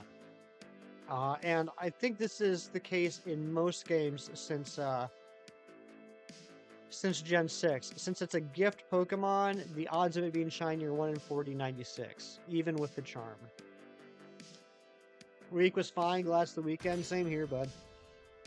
Same here. You lost count on the checks? I don't blame you. I'm the same way. I say this a lot. If I'm not streaming, I rarely, if ever, actually count my encounters. I gauge it more like on time spent. This one took me, a few hours. This one took me a couple days, doing like 3 or 4 hours a day. Off stream, I found that if I count the checks, it sounds silly, but it does make the hunt a little bit longer. Like that extra action of increasing the counter does add half a second or whatever to each check, but that does add up. And secondly, the higher that number goes, the more demotivating it is for me. I'd rather live in ignorant bliss. Shiny Cornholio, good morning. Good to see you. As long as you get the shiny, it'll be worth it. Exactly. There have been a few hunts off stream that I have counted, like my second type null hunt, which went 10,007 checks. That was painful. A few Masuda hunts. My Celebi, I had to count my Celebi hunt because I knew that people were going to be asking me about that. And I ended up getting Celebi under odds, but not by much. It was like 7,000 something. You'd think I'd have that number memorized, but I don't. Try and keep count, but if it gets too high, you just guesstimate. Yeah. I think for me at least, I've done enough of these hunts in all different sort of methods that I kind of get a feel. I get a educated estimate on how long checks take and how long I spend doing a hunt. So if someone really pressures me on it, I can say like, okay, well, I was getting, let's say, 2 checks a minute. I did it for 4 hours a day for 3 days, and then kind of estimate how many checks that was. Your notes in your iPhone are full of counts for your hunts. Nice. Ignorance is blissy. That's right. Exactly. All right, I'm not giving you guys much notification whatsoever. I've just been enjoying the conversation, haven't paid attention to the calendar. After this check, I'm going to go on a quick break. We're going to get to 6:50, and then I'm going to go on a quick break. This will be 1,300 checks, so probably within the next half hour, we're going to hit odds.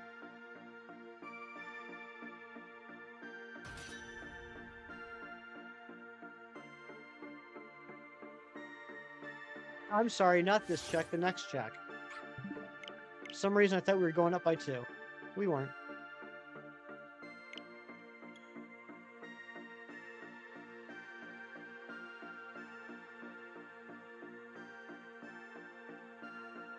Sure, gently break your finger by smashing the like button. Spend $2 million to subscribe and enjoy the stream. You know what, Mr. Wolf? For today, and today only, it only costs $1 million to subscribe. I slashed that price in half. But thank you, Mr. Wolf.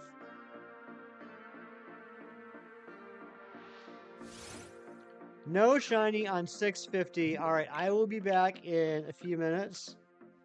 One of the other things I got to do for my diet post physical is I need to drink more water. So, you know, when you drink more water, that leads to other things as well. But I'll be back in a couple minutes. Dark Moon Sylveon is in charge. Hope to see you soon. I'll be back.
Okay, I'm back. Ooh, Mino shiny Poliwag. Congratulations. That's awesome. Let's get some hype for Mino. Thank you, Clocky. Nachos. I want nachos.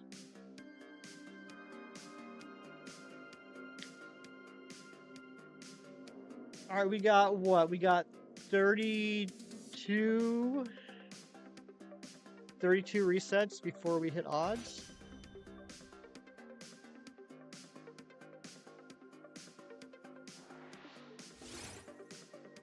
I can have some? Nice.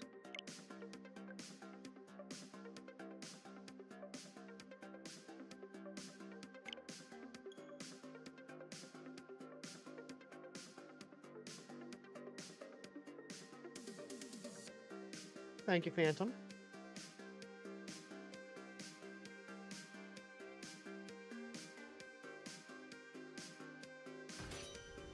So what do you guys think? Is this hunt going to go over odds or under odds?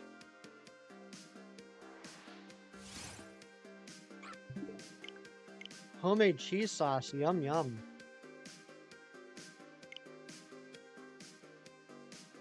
Under? I hope you're right, Mighty Munchkin. Over, unfortunately. That's probably correct, Nabil. I hope it isn't, but you're probably right. Only 16 likes away from the like goal. All right. If you guys haven't liked yet, I would appreciate it if you think about doing that.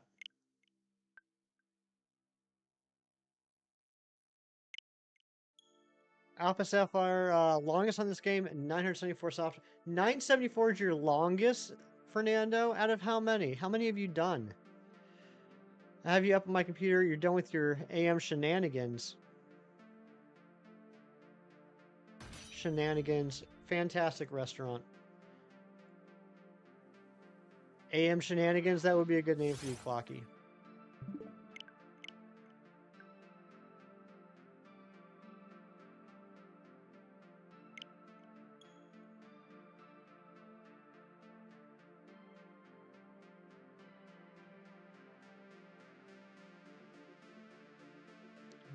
$15, $17 will shine? Wouldn't that be cool? Is that the place with all the kitschy stuff on the walls and the mozzarella sticks? Exactly. And the waitresses wear all the flair. Yep, all the goofy crap on the walls. You've done 6 soft resets in Oros with Charm, all under 970. You know what? I don't want to hear you complaining then, Fernando. Get on out of here with your nonsense. Reeves, your good luck streak has come to an end. Over odds for Thunderous and Cherubi. I'm sorry, bud. I'm sorry. I hope it turns around quickly. Reeves, I did end up getting the shiny dub wool last night, though. Off stream, but I got the shiny dub wool last night using this method, and it had the dry mark. So I got dub wool the parched. Someone says shenanigans one more time. Super Troopers was a great movie. The place where Ryan Reynolds worked at and waiting, that was a good movie too. Oh my gosh, Keith, Keith, I have to send you videos later.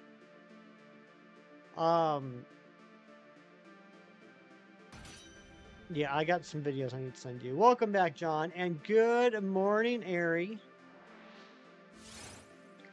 Hope you're doing well.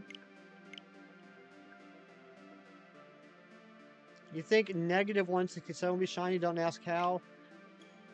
That's fair. I mean, that's a prediction. I gotta be honest. I don't think it's gonna be correct, Mino, but I appreciate it. Is that a wild Giratina? Could be. Yeah, I know, Phantom. That hunt was insane. I'm so happy you finally got it, though.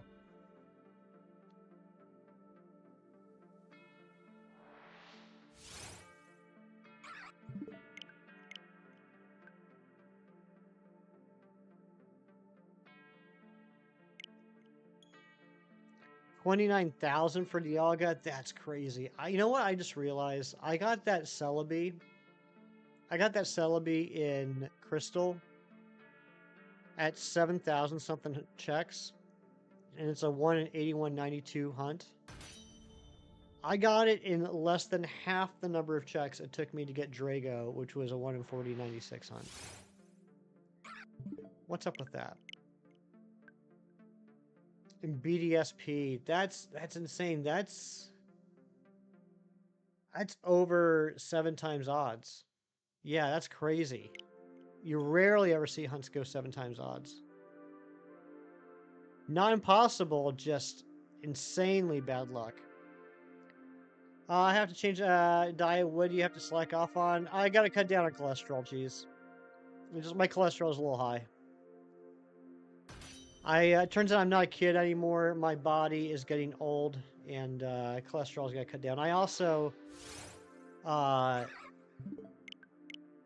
I also gained 15 pounds over the last year, which I could tell. I could tell I had gained some weight this past year, but I didn't realize it was 15. I right now weigh the most I've ever weighed in my life.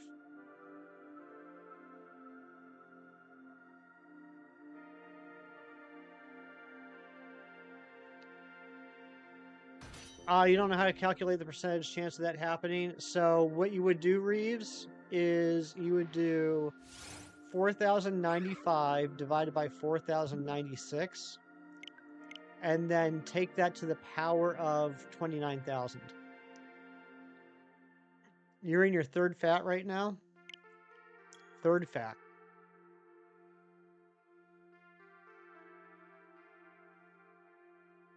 Trying to do some permutation hunts in PLA. Got a Shalfa Sneasler last night. Very cool.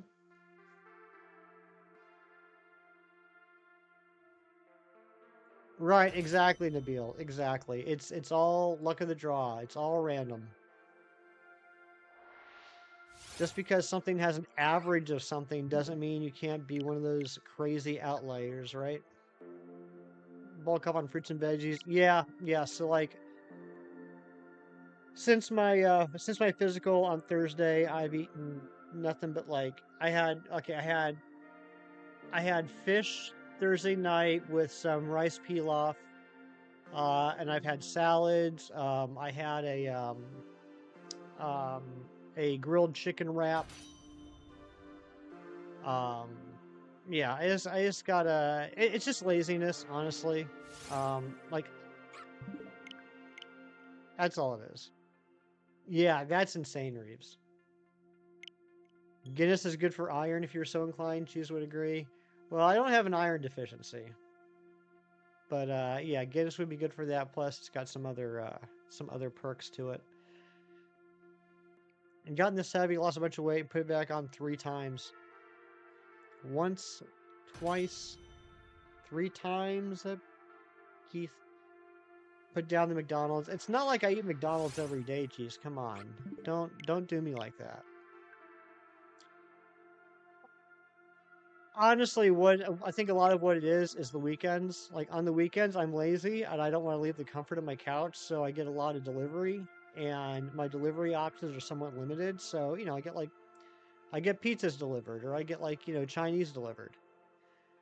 Um, and that's a part of it. She has a world record now. You know the crazy thing is, Reeves, is I bet you it's not even a world record. Don't blame the weekend. I mean, I'm not blaming the weekend. I like the weekend. I'm not shinies. There's always someone less lucky, Reeves. There's always someone less lucky. I mean, more than 29,000 is insane, but I guarantee it's happened. It may not have happened on a stream, but I guarantee someone has gone longer. Here we go, check 666. No devil shine. You radically changed how you ate. One thing, my friend, don't deny yourself a treat. I mean, I still will. I'm just gotta treat myself less. But I'm still gonna treat myself. You sent your friend the Neuvern drawing, you responded with K? Oh my gosh. It's like, come on, dude, be happier. You can only get pizza delivered by you, so you hardly get any deliveries. Yeah, I mean, that's my thing. I don't have a lot of choices for delivery. I just need to get off my duff, get in the car, drive, 3 miles down the road, and get something a little healthier. One thing and see, here's another thing is, um, like I live alone, and while I don't have anything against cooking, while I do kind of weirdly enjoy grocery shopping, it's hard for me to grocery shop for fresh food because like I enjoy salads, and I actually do enjoy making a salad and eating a salad. So I'll go out and I'll get like fresh lettuce, fresh tomatoes, fresh onions, fresh carrots, cucumbers, all that, and I'll make myself a banging salad. And I'll be like, oh, this is delicious. And then like, you know, 3 days later, I have just like rotting produce in my fridge, and then I end up having to throw away the rest of it. It can be tough, unless you're Fernando and you have like four stomachs. It can be tough shopping for groceries for one person.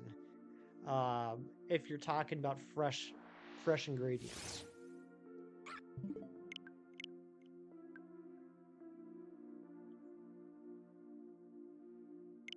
Yeah, I used to have metabolism like Fernando. I used to eat whatever I wanted and not gain a pound, which was awesome at the time, but looking back was not the best thing because then I ended up being a old man trying to figure out how to, uh, how to regulate that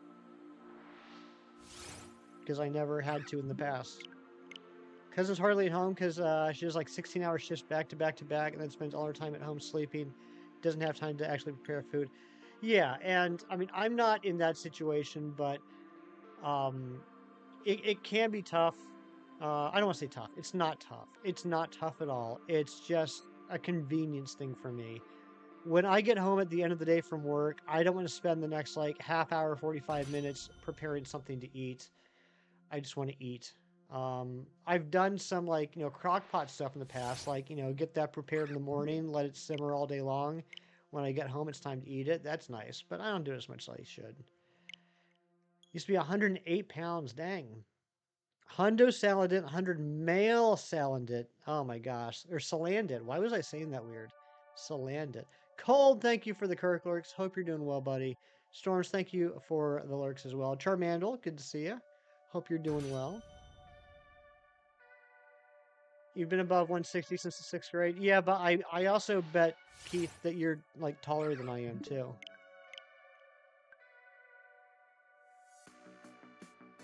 Oh, when you were visiting, you got to make real food for her? I bet that was such a treat, Ari. That's so sweet of you.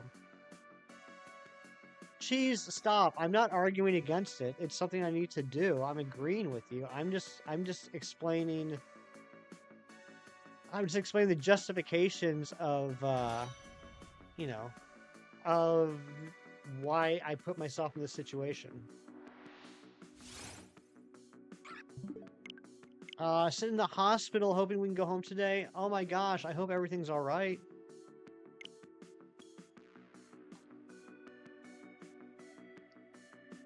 Yeah, geez, I was justifying an excuse I did have. I'm not justifying an excuse I still have.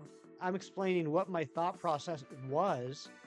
I understand now that I need to make changes, and I am making changes. I play 1 to 2 hours of basketball a day for no reason. Like, isn't fun and exercise reasons. You slept way more than 9 hours, so tired, you don't know why. Probably could just slept more than 9 hours. I don't know about anybody else, but for me, if I sleep too much, I end up exhausted the entire day.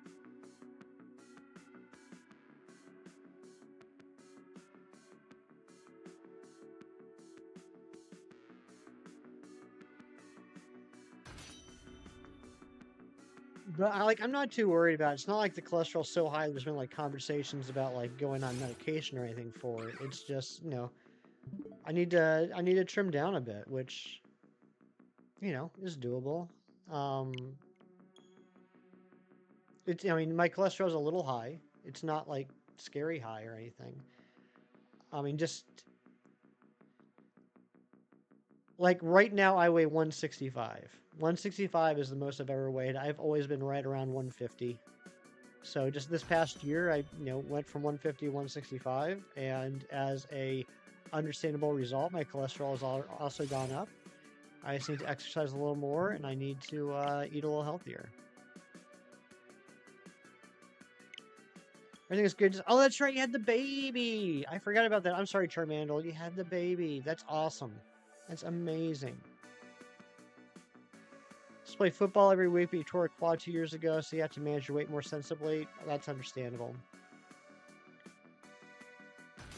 before you got your medication situated, you're sleeping like 12 hours and still feeling tired. Yeah, that stinks. Yeah, if I sleep too much, I'm just wiped. If I sleep too little, I'm tired. If I sleep too much, I'm tired. I'm like if I get between like 6 to 7 hours of sleep, I'm usually pretty good. Walk the treadmill while I stream. I don't have a treadmill though. Are you saying I have to buy a treadmill?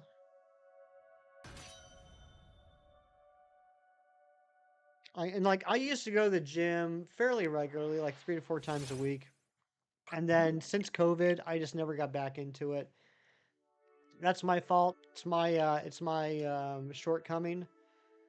I should have gotten back into that habit. I just never did. I mean, it would help me exercise. You're absolutely right, Reeves. I do need to get back on an exercise regimen. Can't run anymore. Brisk walk at most. Yikes. I'm sorry, Kieran. Elliptical would help. Did I get Lele? No. I was getting burnt out on the Lele hunt, so we put that hunt on hold so I could do some hunts that I would actually enjoy. You have to sleep 8 hours of sleep to feel like a human. Ideally 9. That's because you're a young woman in the prime of life, Ari. As you get older, you'll need less and less sleep. You don't sleep enough, Fernando? You should sleep more.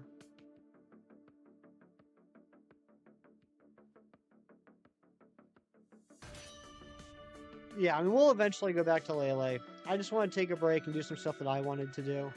Because I was at a point where I just kind of felt like I was locked into the Lele hunt. Like I didn't really have a choice. And it was the 4th Dynamax Adventure hunt we did in a row. I'm not a huge fan of Dynamax Adventures to begin with. But, we did the Zygarde, then we did the... we went back to Solgaleo, then we did Necrozma, then we went to Lele. And that was just... I mean, that was just too much Dynamax in a row for me.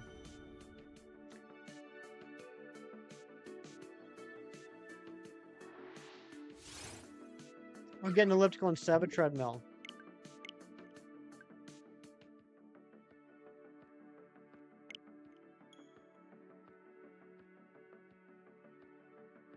Rough Lele doesn't like following the light goals, so we have to say light goal, non-shiny Lele. That could be. Maybe we could try that next time we go for it, Reeves.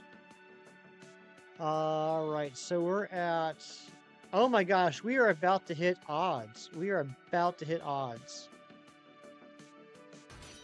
We got 2 more checks to get something shiny, or we're going over odds. Usually sleep well, but the baby's changed you. Till last night's been running on. You were running 6 hours in 2 days. Yikes.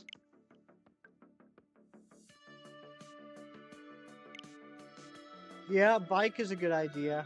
The weather's starting to turn, so it's getting close to being like bike weather.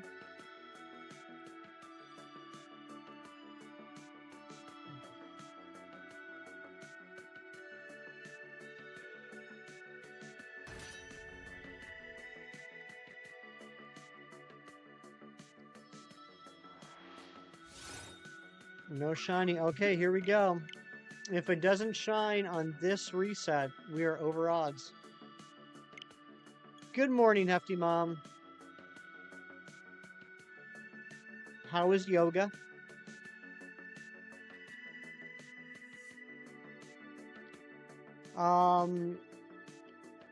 No, I just got the one Zygarde Mio, solely for the fact that I can change it between the 2 forms whenever I want. So I just didn't feel the need to get 2. Shines at 6,840 go over odds. Reeves, I swear, if this next check is shiny, I'm blaming you. I mean, maybe one day down the road, Mio, I'll get a second shiny Zygarde, but not anytime soon, and preferably not from Dynamax Adventures. You'll take full blame? Good. Here we go. Let's see if Reeves will give me the good bad luck. No shiny. Yoga's good. Did I miss what I missed in your streaming? Just hanging out, conversations, talking about the new diet, Mom, from the physical. And we've done 184 times 2 is 368 checks so far. No shiny yet. You're debating starting your sword copy over to get a third, Keith. You're just absolutely insane. Shinies, good morning to you. How are you?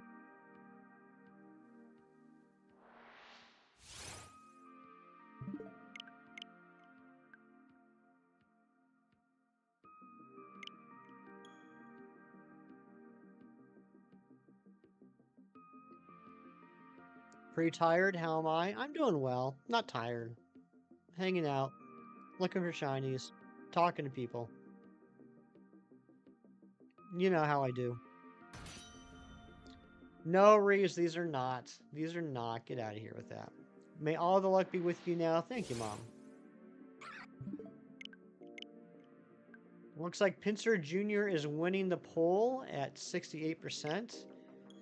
Poor Kissy Face, or Kissy Snail, is only at 32. Another massive 4 a.m. Oh my gosh, what's happening, Shinies? Why you got all the mice?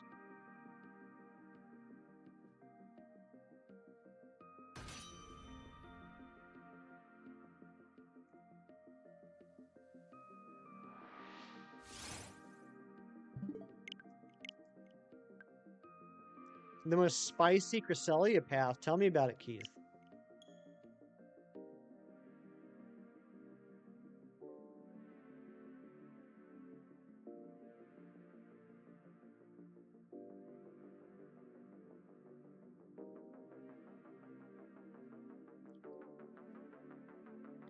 Needed to evolve, you can help, but I have 2 switches. I do, in fact, have 2 switches. And I guess I'll go ahead and give this a little bit of a spoiler now. Once one of these shines, the next hunt is actually going to be a Scavalier versus Excelgor. Lou, thank you for the lurks. Clocky got a jet. Good luck. Thank you so much for luck, Clocky. I hope you have a great rest of your day. Crawdont and Haunter pretty much sweep. 2 Swords Dance and a Lash Out. Keith, is that the path that you were running the other night? When was that? Thursday night? Wednesday night? I said Crocky. Close enough.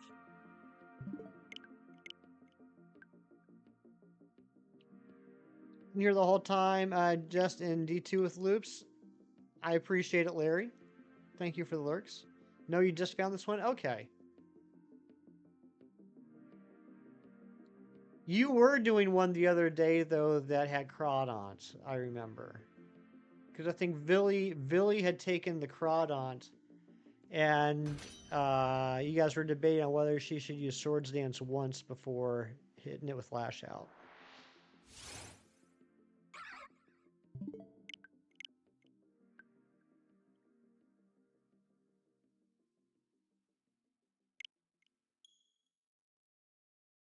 That was another good Moon Duck run. Yeah.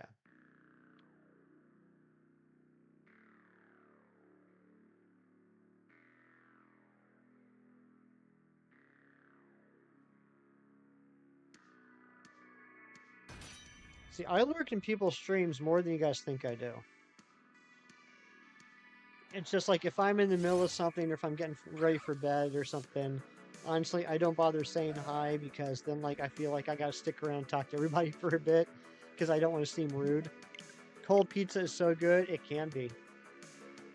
That was a llama. It does look exactly like every llama I've ever seen.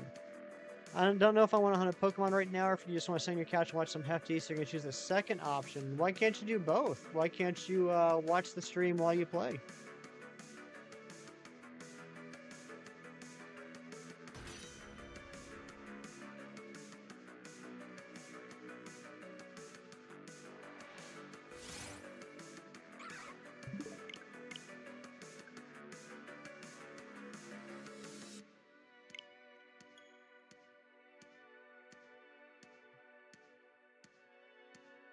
Like if you came into my stream and said hi, I can't say it's not rude. I gotta do that way too much. Yeah.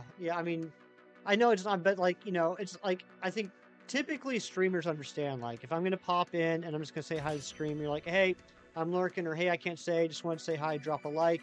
Streamers understand that, but a lot of times there's some people in the chat that, you know, even if I say like, hey, I can't stay, or hey, just want to pop in real quick, then like there'll be people like, hey, Hefty, how are you? How's your day going? And I don't want to seem rude that I'm not responding to them.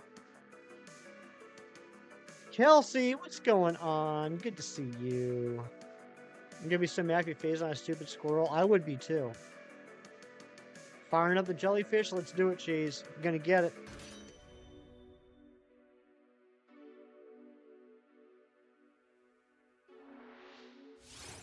Frogman, how are you doing on this wonderful Saturday morning? You handsome, handsome boy.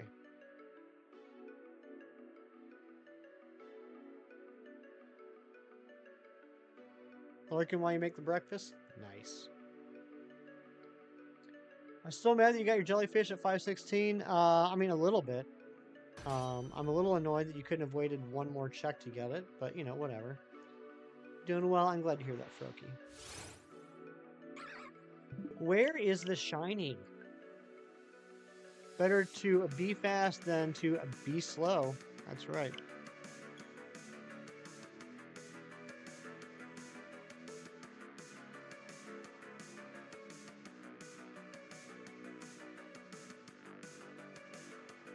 I've never gotten a shiny on this 517th check. I think that'd be pretty neat.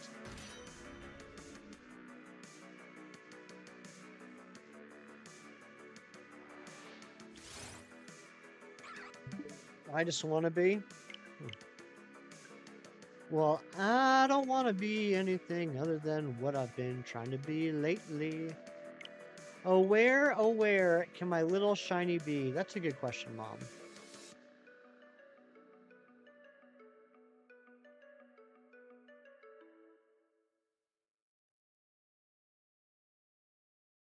You picked up something last night. What'd you pick up, Cheese? Forces of Nature music. Yeah, I think a lot of people say that's some of their favorite music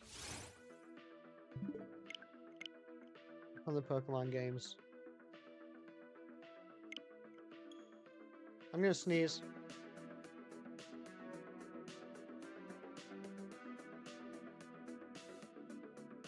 Okay, I'm back. You'll show, but don't tell Nick. You don't want the sauce. All right, I won't tell Nick. I won't tell Nick what you're about to send me. Epic Music equals shiny coming soon? I hope so. I'm not sure if I should be proud of knowing that song reference. You should be. Thank you, Reeves. Thank you, Mom. I don't want to be anything other than what I've been trying to be lately. Ooh, nice cheese. That's a good price, too. That's a real good price.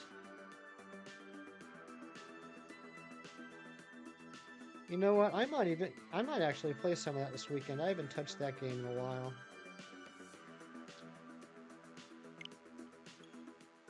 Worked once, won't work again. Jacoby, how you doing?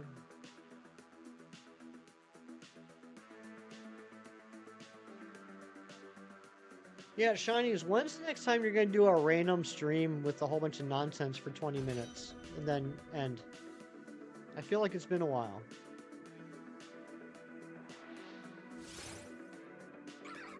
Thank you, Phantom.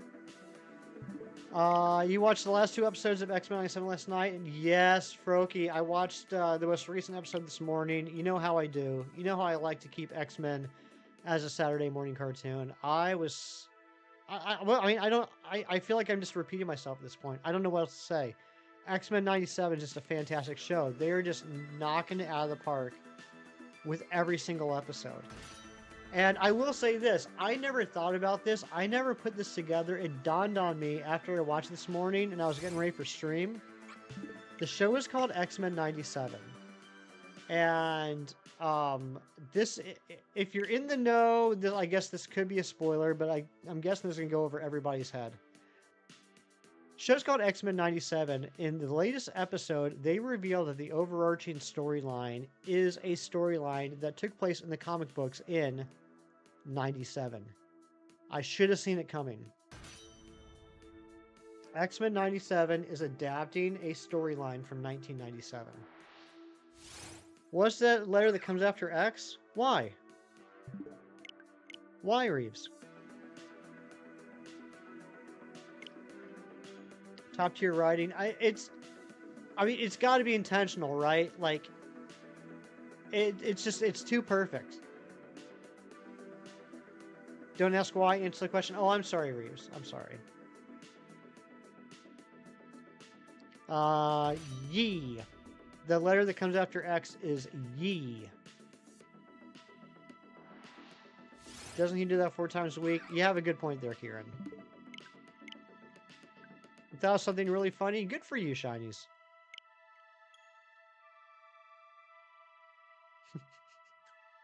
Do you remember that Office episode where Angela and Dwight go out to dinner, and Angela's like, I heard a really funny joke today, and Dwight's like, oh, that's good. And she's like, yes, it was.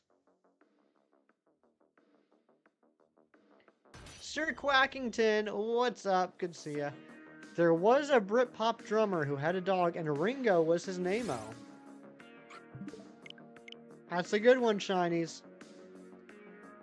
Why not? Why not?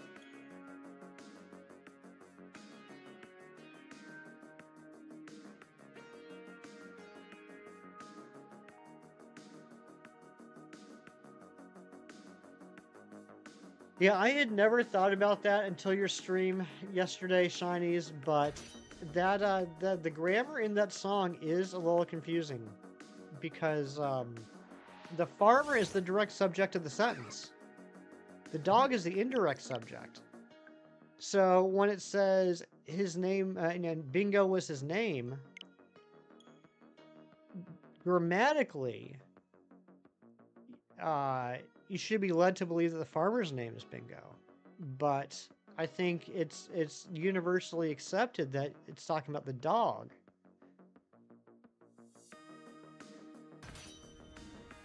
The proper way should be, there was a dog who belonged to a farmer, and Bingo was his name. It's made for kids, screw grammar. Reeves, it's sentences like that that make the internet what it is today. It's sentences like that that make half of YouTube chats completely unintelligible and readable.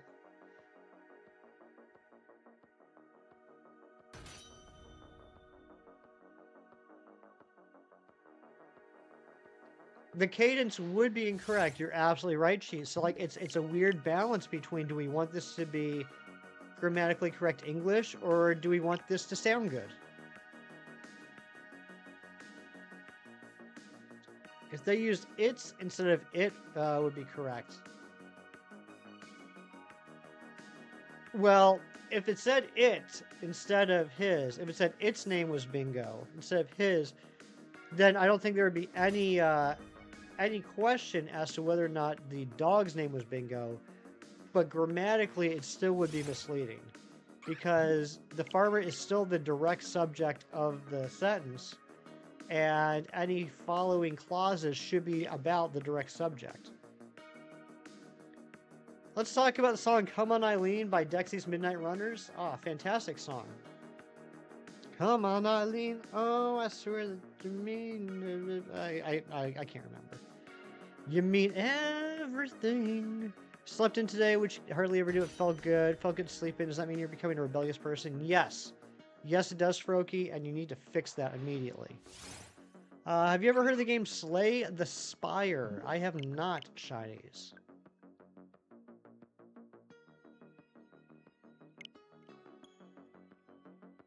But to be fair, there's probably at least 3 games I've never heard of.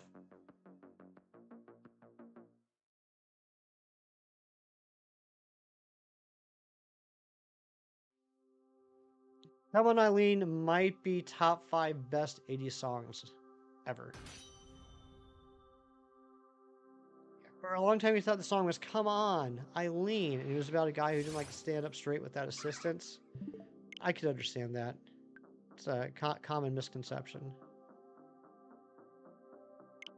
Looks interesting, but maybe not for you.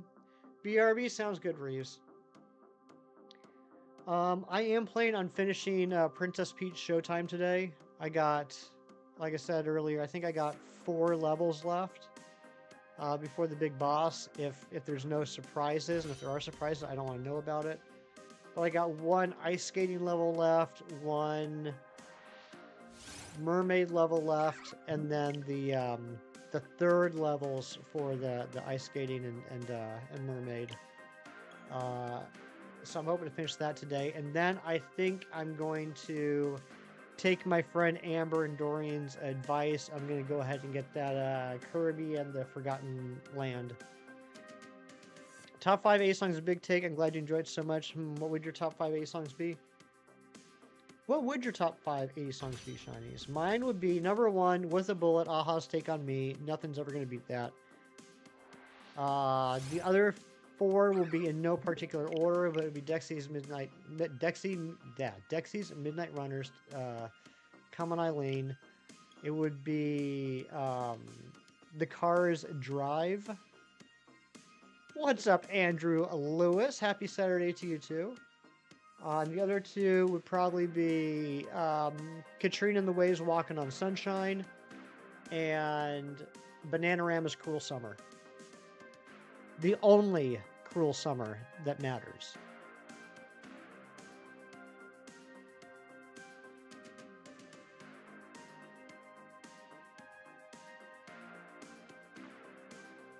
Wait. Take out Katrina and the Waves Walking on Sunshine. Replace that with Glory of Love by Peter Cetera. Brooke, good morning. Good to see you. How'd the Kangaskhan race go? It is still active. Amber and I both did approximately 255 checks last Monday. We will be continuing it. We're currently in talks about scheduling when the next one will be. We've honestly been going back and forth the last couple of days trying to schedule it out for a time that fits both her schedule and mine. So it'll continue. We're not going to end until that Kangaskhan shines. Enjoy cleaning house, Mom. Those are good picks. Thank you, Froki.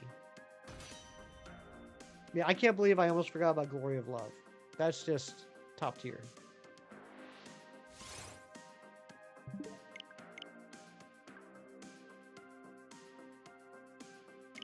I mean, there's a lot of great music that comes out of the 80s, Cheese. Tons of great music that comes out of the 80s. But my tastes tend to lean heavily on the more poppy when it comes to the 80s. I'm in the 80s movie yourself watching Who's the Boss? Aw, sweet. That was a great show.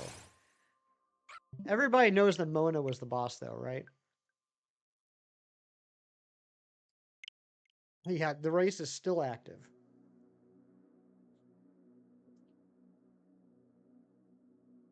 Did you like? I know Hassan did. Good question. If you guys haven't liked the stream already, I'm not going to tell you to like the stream. That seems a little presumptuous to me. Maybe you don't like it. But if you're enjoying the stream, I'd appreciate if you thought about perhaps hitting the like button. If you're on mobile, there should be 3 dots like right here. You can click on those 3 dots and hit the like button. Only if you want to, though. I don't want you to feel pressured. She totally was. What a babe. I'll tell you what, the 80s loved their spicy older women. There were so many sitcoms that had spicy older women in the 80s. Who's the Boss? Golden Girls, of course. You had Grandma Winslow on Family Matters. What other shows had spicy older women? Oh, You're Loved by the Outfield Shinies. You're so right. That should be my top 5. Sledgehammer, good one. Master of Puppets, good one. Never Gonna Give You Up, Rick Astley, good one. Tears for Fears. Tears for Fears, just like adding anything by... Geez, Diana and Rebecca were not old ladies. They were not old ladies. What are you talking about? I'm talking about like grandma age. Diana and Rebecca were like in their... If they were in their 30s, they were in their early 30s. Someone look it up. How old were Shelley Long and Kirstie Alley when they were on Cheers? I bet you they were in their late 20s, early 30s. In fact, I guarantee, Cheese, and by the way, Cheese, if this like shatters your world, all I gotta say is welcome to my life for the past 15 years. I bet you if you look up pretty much any character, any actor from TV shows in the 80s, you are now older than them. The 80s really did have a lot of good music. I love Tears for Fears. I'm a little upset at myself that I didn't think of any of their music. Everybody Wants to Rule the World, Shout, Mad World. There's just so many good songs. King Saris, I'm doing fantastic. How are you? Rebecca was 36. Okay. So you're like the same age as Rebecca. I'll give you that one. I agree, Shinies. I absolutely agree. Shout used to give you nightmares. Shout, shout, let it all out. You know what else was a good one? Was Epic by Faith No More. Shelley Long was 33. There you go. You were older than Diane. Or you are older than Diane.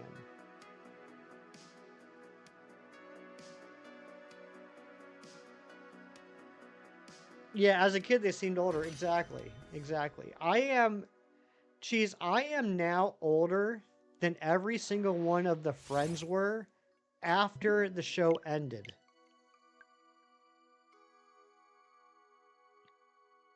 I am older than George Costanza was. I distinctly remember falling asleep as a kid with the TV on, and at roughly 3 I'm an infomercial for a CD set of the best hits of the... Oh my gosh! Shinies! I don't know what the chances are that it was the exact same infomercial, but I know exactly what you mean. I loved that. I loved watching that infomercial. Sort of sci-fi tonality, I get that. Christina Applegate, Married with Children, is one of your crushes. You know she wasn't older, but as a kid she was older. Exactly. Yeah, Froky, it's true. And Froky, I know you, so we're in the same boat, bud. You know the feeling to feel? Yeah, see, all Hungry Like the Wolf, that was a great one too. Duran Duran had some great hits. Nut Shinies, I get it. I understand why you had nightmares from that.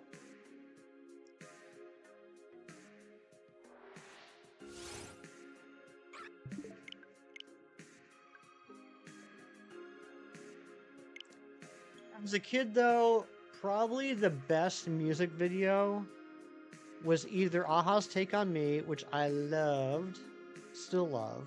It's iconic. Aha's Take on Me video was so iconic. There's been parodies of it everywhere, including on Family Guy. It's got to be either that or Paula Abdul's Opposites Attract with MC Scat Cat. That was a great, great video.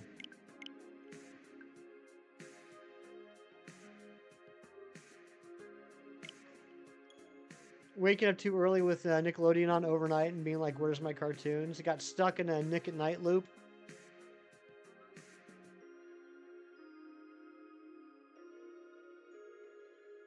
Nick at Night is how I discovered some classic shows like All in the Family, Mork and Mindy, Happy Days, I Dream of Jeannie, Bewitched, Gilligan's Island. Back? You're not sure if you're back, Reeves? Wasn't Opposites Attract on Goof Troop? Was it? See, Wonder Years, it's funny. It's funny how just a couple of years difference can make such a difference. I do remember when Wonder Years got moved on to Nick at Night, but I more remember Wonder Years from when it was actively airing on ABC. No, it wasn't in Goofy Movie. What happens when a hungry wolf encounters a flock of seagulls? They run so far away. Yeah, exactly. Phantom, you understand too. Gomer Pyle. I haven't thought of that name in years. The seagulls, Duran Duran, so far away. You this red wrong. I'm sorry, Reeves. I don't mean to let you down.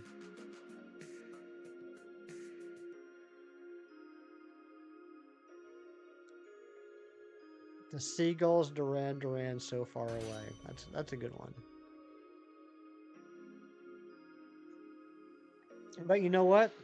They couldn't get away. He didn't read it wrong. I didn't read it wrong. Most impactful Wonder Years episode. It's a toss-up. It's a toss-up for me, Cheese, between the one where. Oh, by the way, spoilers for a show that's like almost 40 years old. It's a toss-up between the one where Kevin's teacher died, that like he originally didn't like, but over the course of the episode he grew to really like and appreciate, and then he passed away. Or the one where Kevin sees his dad get berated by his boss. Because his dad was his hero, and then he sees his dad get just dressed down by his boss. That was a tough one. It was a peak show. 2 out of 5 dungeons done. There you go, Tyler. Love the Wonder Years. The actor that played the father resembled your father so much. He's like the epitome of dad. Like, he's such a dad. I mean, there were a lot of great episodes, Cheese, but those two, yeah, in the finale. I bawled during the finale. But those two are the first ones that always pop into my head. You remember Inspector Gadget? So do I. I tried to explain this one time to Chem Nation, and he was not understanding this. And for some reason, I wouldn't let it go, and I kept like forcing the point, like in his stream chat, in DMs, until he could finally understand it. And then at the end, he was like, "Oh, okay," like it didn't mean anything.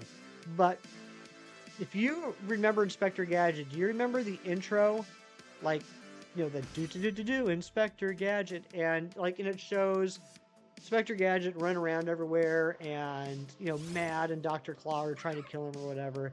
And at the end of the intro, every time he finds Dr. Claw's lair, and he sees the chair, the cat's sitting on the little you know, monitor board up there, and you see Dr. Claw's hand. It's the silver gauntlet with the spikes around the wrist, and he slaps the cuff onto the wrist, and he spins the chair around, and it's not Dr. Claw, it's just the gauntlet that's attached to a bomb, and the bomb blows up, and then it shows the title Inspector Gadget. When I was a kid, because you never saw Dr. Claw, you never actually saw Dr. Claw in the cartoon. When I was a young kid, I literally thought that bomb was Dr. Claw. I thought that Dr. Claw was just a gauntlet attached to a bomb. And I'm not saying I was a smart child. I'm not saying I wasn't an idiot. I'm just saying that story should be fairly simple to understand what I'm trying to get across. And Kem just did not understand it. And then I felt devastated for like a week afterwards. I'll get you next time, Gadget. Next time. I can't do a Dr. Claw voice.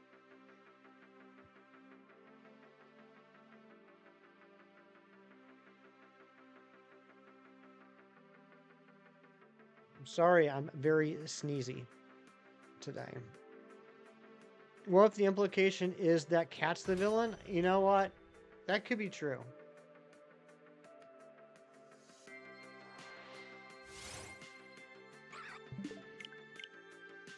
I'm sure Cheese has seen this because it's like right in Cheese's wheelhouse. Did you guys ever see the Inspector Gadget action figures that came out in the mid to late 90s?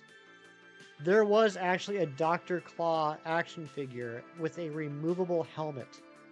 And you could see what Dr. Claw's face looked like.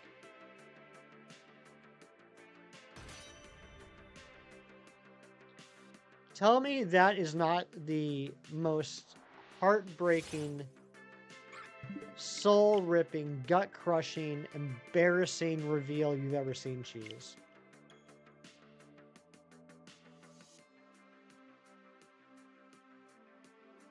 Gotta run, but just seen this. Let's go. Kieran, thank you for the 10 months, buddy.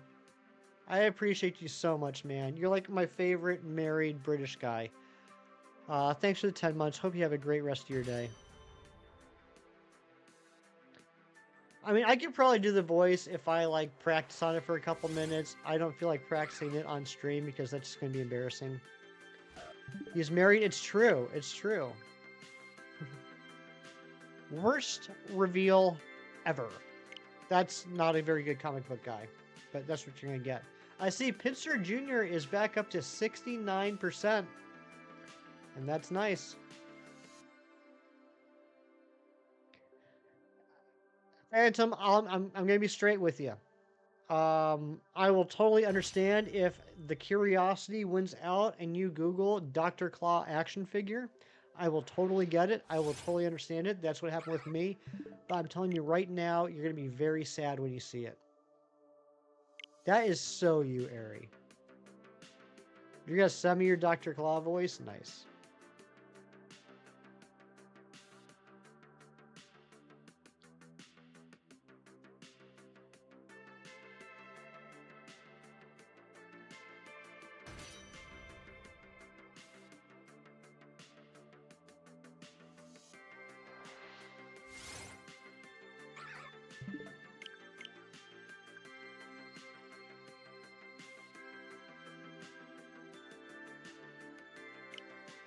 No, cheese.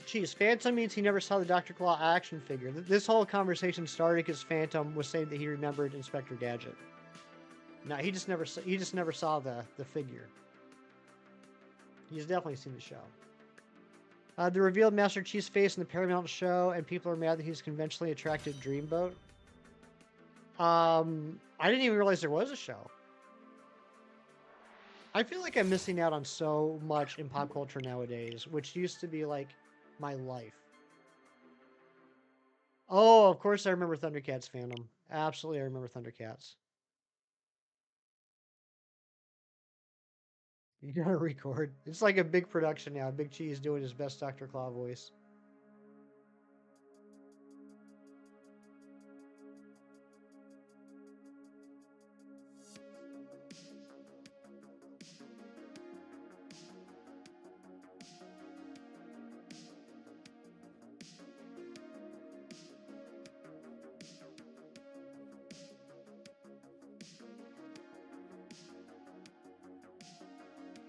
That's pretty good, Cheese. That's pretty good. You live under a rock, pretty much. Well, you know what, Kelsey? Having had the honor of meeting you in person, I will say that you look very good for someone that lives under a rock. Maybe I'm being a little stereotypical. Maybe I'm being a little judgmental. But I would assume that someone that lived under a rock would not be in as good condition as you are. You had a Thundercat shirt that fit you perfectly, but you wore it too much. I've had some of those. I've definitely had some shirts like that. I think I showed you guys once my my Offspring shirt that I got back in like '95. That's like it gives new definition to the word threadbare. Like the shirt is like it's like wearing a Kleenex at this point. Oh yeah, Mum Ra was a great villain.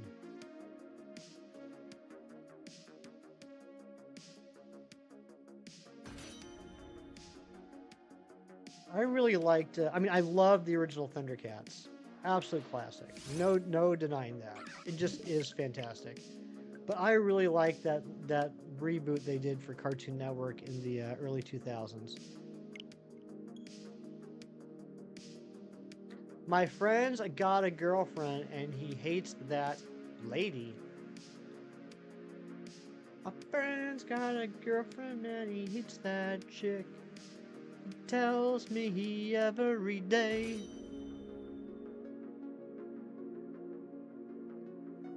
You have a hot take? What's your hot take, Cheese?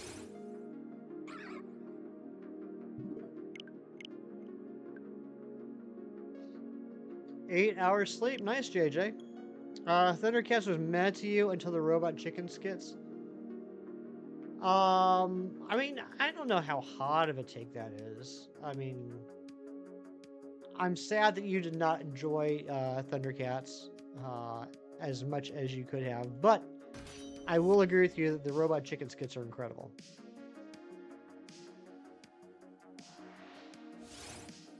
Yes, it is, Ari. It absolutely is a complete ripoff of Obla Di Obla Da.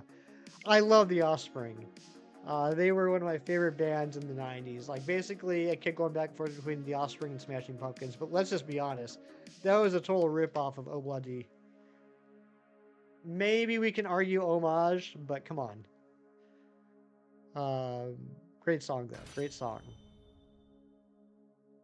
Ancient spirits of evil transform this decayed form into Mumra the ever living. He was such a BA when he transformed.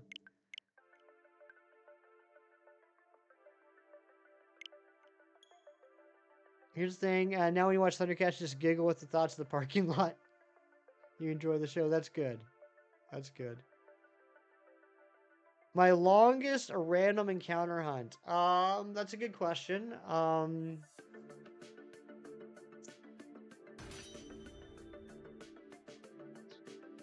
For ones that I've actually tracked the numbers, I'd say it looks like it'd be Dracloak. That was 2,660 encounters.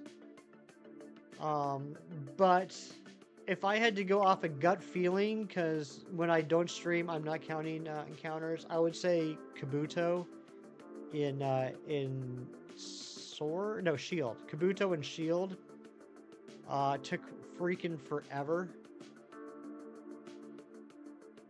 You were like in peak Beatles obsession, then you heard that song on the radio, and you freaked out. You're so stoked. Nice.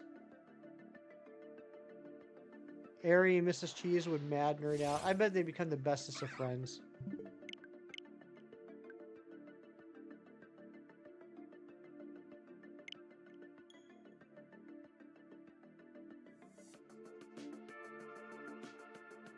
Voltron was great too.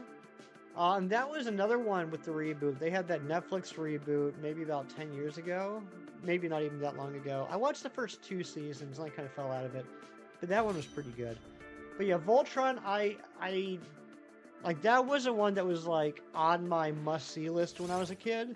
Like I caught some episodes here or there, but it wasn't like I mean I watched like every episode of like G.I. Joe. I watched every episode of He-Man. I didn't like watch every episode of Voltron, but I mean, come on, it was incredible, great designs. I think every kid of that generation either had or had a friend that had the Voltron figures, and that was just so cool to take all those lines and make the giant Voltron robot out of it. Ed and Eddie, that was a great cartoon. The Power Rangers ripoff. Get out of here, Cheese. Get the heck out of here.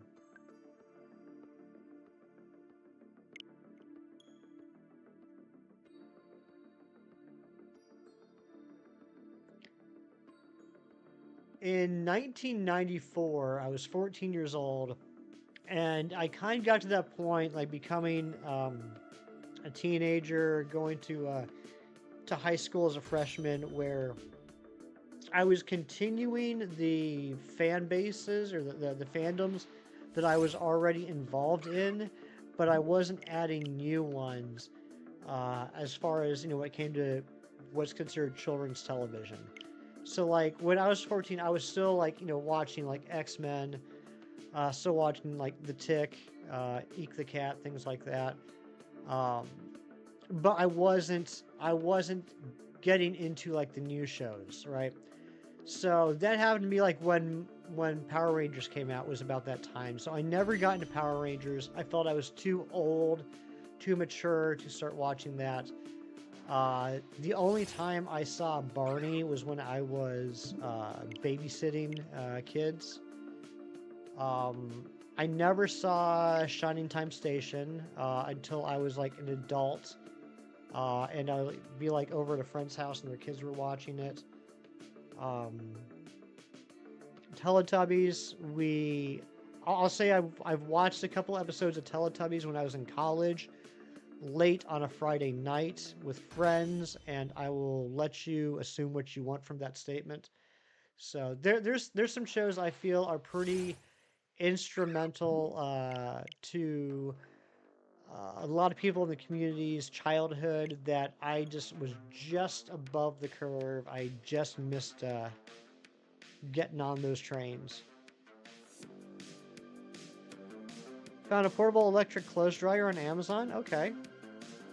Courage the Cowardly Dog, great show. Dilbert was the Office prequel, totally.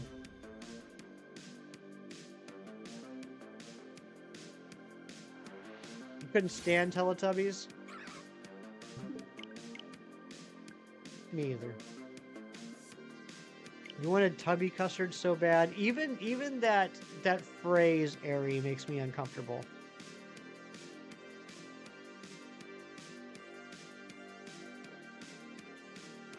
Yeah, Courage was a good show.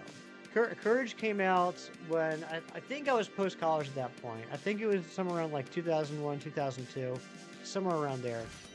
I enjoyed that a lot. After I got out of college, or actually I guess kind of in college, that's when I started to get back into kids shows. Because, at that point it was like, once you're in college, it's like, cool to like ride that nostalgia train and, enjoy the things you did when you were a kid.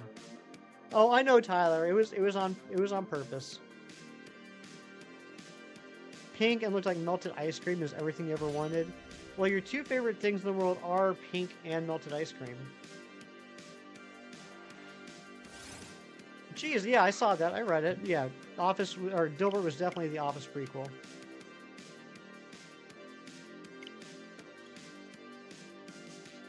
That's true. Yeah. If you ask Ari, what are your two favorite things in the world? And she will say pink and melted ice cream. Double Dare, absolutely. I always wanted to be on Double Dare when I was a kid. Those obstacle courses looked incredible. Probably take a picture of it set up because you thought only dry cleaners could get their hands on them. No, I mean there are like you can get like a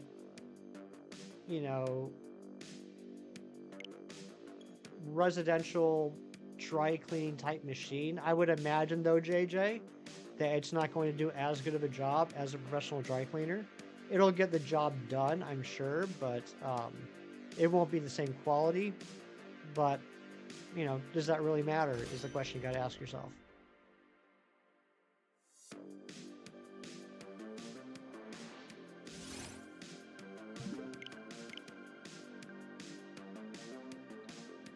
The Miami Vice episode of Double Dare? I don't remember that one.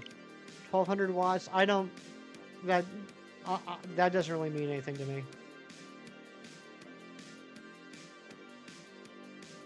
I'm just saying, I guarantee it's not an industrial dry cleaning machine.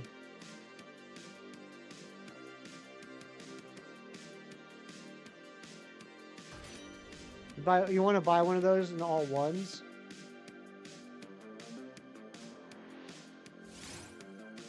Imagine someone in the world there has the name Shint Furtz. Lucky devil.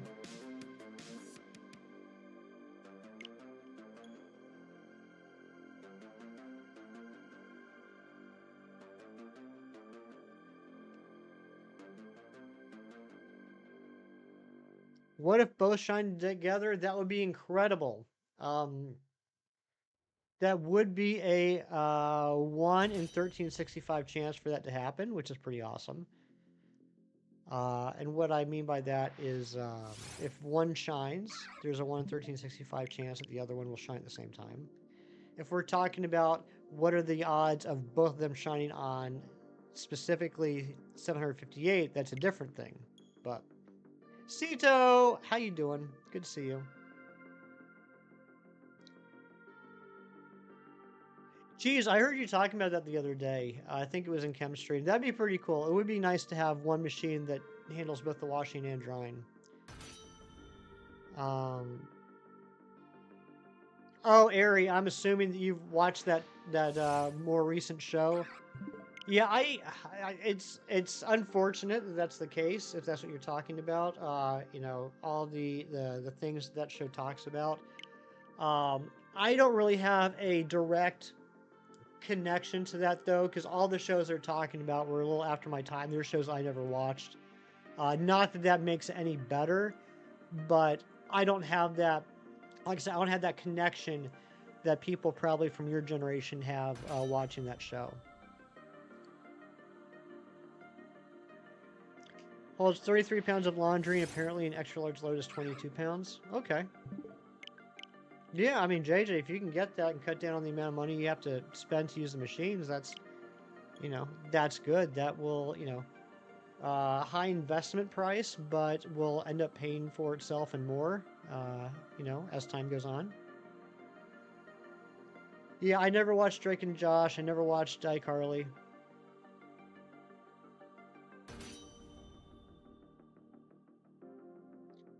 You were hunting Red to Steel on Monday, and now it's Saturday. I'm sorry, Phantom. I've had hunts like that. They're annoying.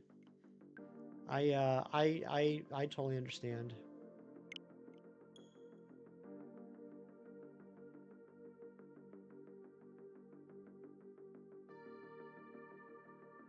Kim Possible, that was a show that I never watched. I recently started watching it.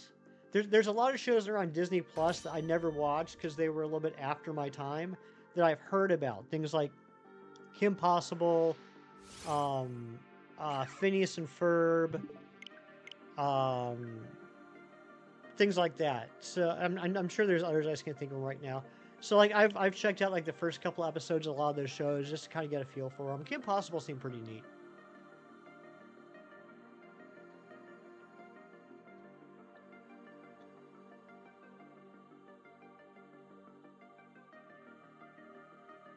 Right now, I'm finishing up a show on Disney Plus I'd never heard of until I saw it listed on there, called Wander Over Yonder, which I'm really enjoying. Shago from Kim Possible changed the trajectory of your life. Well, now I have to check it out. Aaron Stone, I'm not familiar with that. Kirk, good morning, my friend. How are you? Hope you're doing well. All right, after this check, I gotta run to the little Shiny Hunter's room. Doc told me I gotta drink more water, so I've been drinking more water, and that leads to other things. So.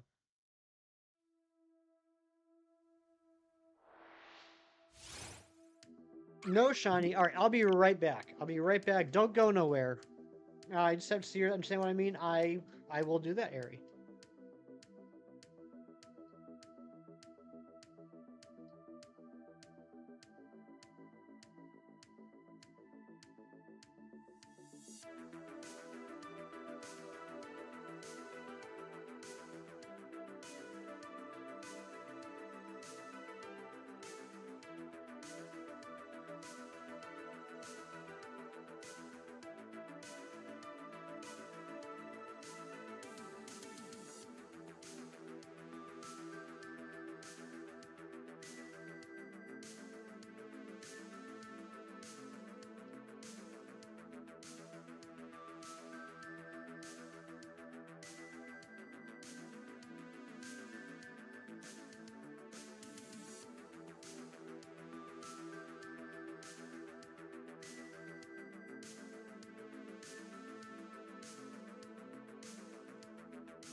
Okay, I'm back. There's a TV show on Disney XD had 2 seasons and on a cliffhanger. Oh, I hate it when that happens. I hate it when shows get canceled before they get story resolution.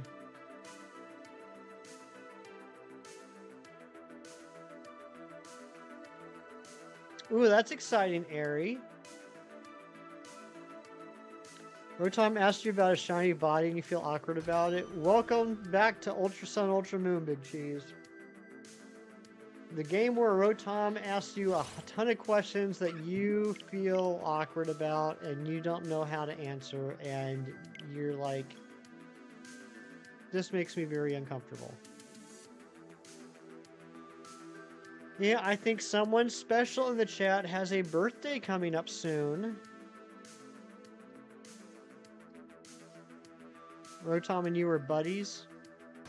Rotom asked me if he could call me Master. I said no. That didn't feel appropriate.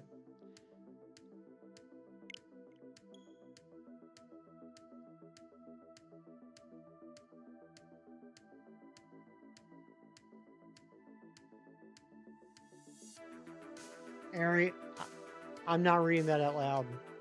There's nothing wrong with that message. I just ain't gonna read it out loud and let someone clip it. November is kind of far away, but thanks for the shout out. You're welcome, Cheese. Yeah. Absolutely nothing wrong with that message, Ari. I'm just not gonna give anyone the gift of me reading it out loud.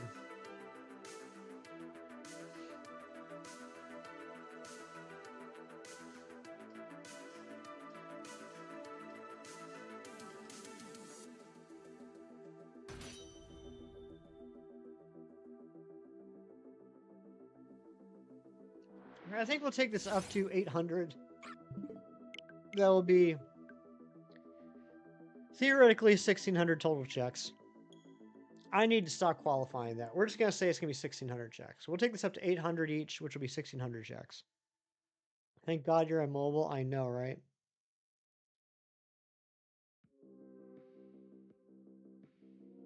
Ari, don't act like I don't actually have your birthday in my phone.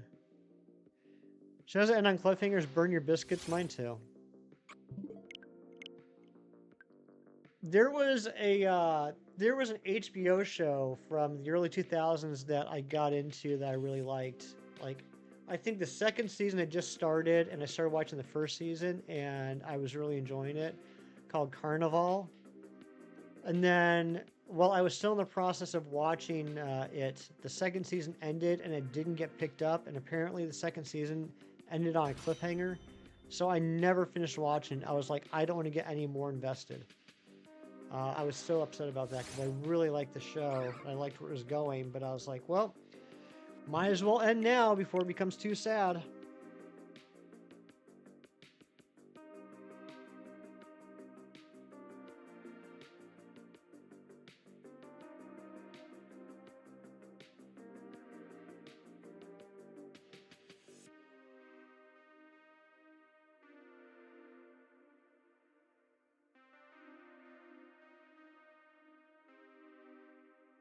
"41 likes. Thank you guys so much. I can't believe we did it."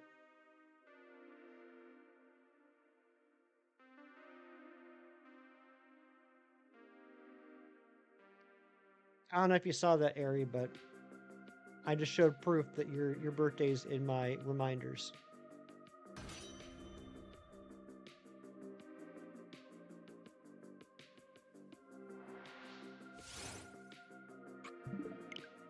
So many May babies. So many. Makes you wonder how people spend their Labor Day weekends. Jerry, what's going on? Good to see you.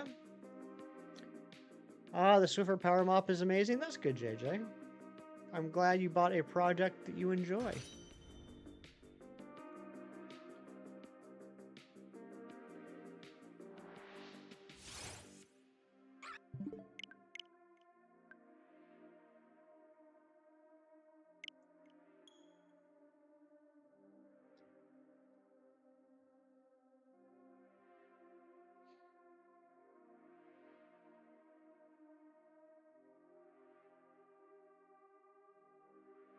Jerry, it's always good to see you, bud.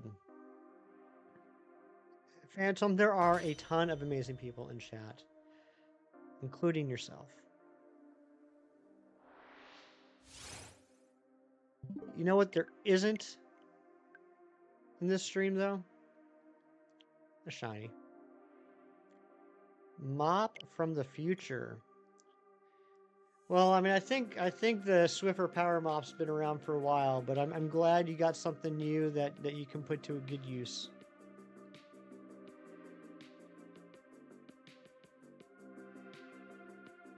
Jerry, how did the work week end up treating you?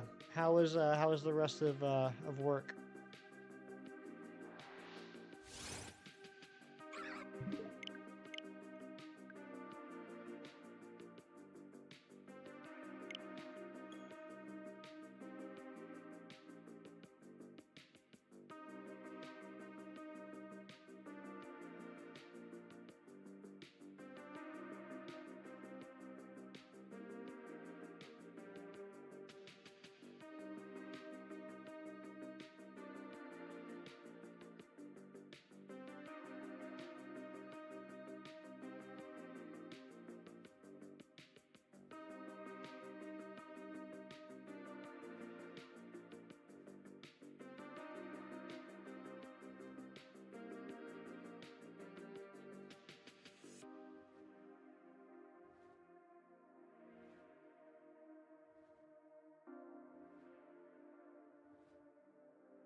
Oh,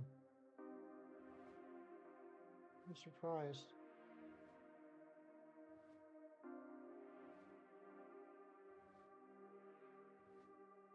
Paramop's got a 3.5 out of 5 rating. That surprises me. Works like always, but you know we're here. We're here. We're here, Jerry, and that's where we are. Remember Between the Lines? There's a funny bit in that show about a guy named Cliffhanger who is perpetually hanging off the cliff. That sounds familiar. I recognize that name. That's a biased review. No, JJ, that's from the Swiffer website, and that's the average. The average of the reviews are 3.5 from the Swiffer website. Between the Lines sounds familiar. Like, I've never seen it, but I recognize that name.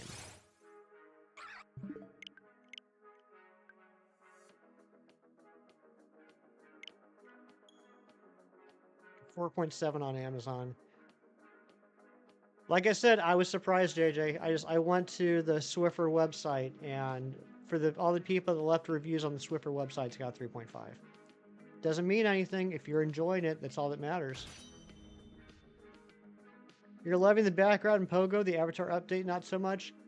I am kind of ambivalent towards both. I don't really feel either one has changed my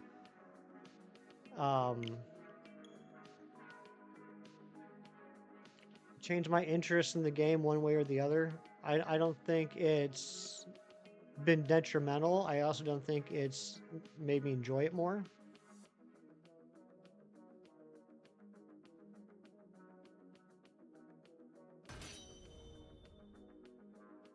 Yeah, I don't know, JJ. You know what? I shouldn't have mentioned anything. I just thought it was a little surprising. I have to give Swiffer props though, that that they allow people to you know, post all those reviews on their website without any sort of moderation.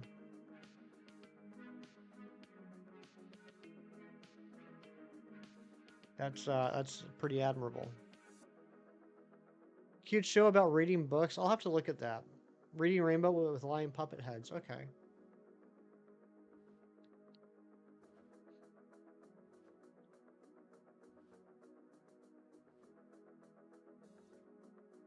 Also, you know, I was gonna let it go, but I'm not going to. JJ, to be fair, you can't call something a biased review just because it's got a different opinion than you. That's not fair. A biased review means that someone has something against the company or against the product and is purposely leaving a bad review just to decrease its overall average rating. It is possible that someone just does not like a product that you like. Just because a review has a different opinion than you, that doesn't mean it's biased. I need to say that. Between the lines. Reading between the lines. Nice. I didn't get that either until you mentioned it, Ari. Why? Twilight J Ballin with the 16 months of membership. How you been, buddy? Good to see you. Hope you're doing well, my little friend. Let's get some hype for Twilight.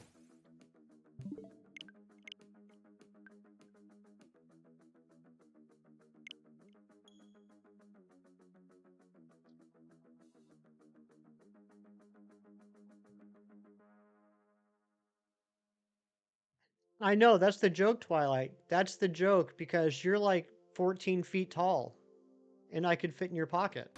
That's why it's funny when I call you my little friend.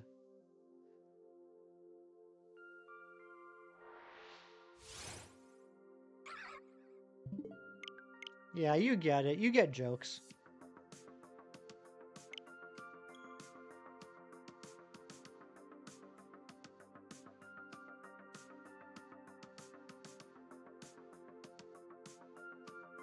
I hope you've been well, bud. It's been too long.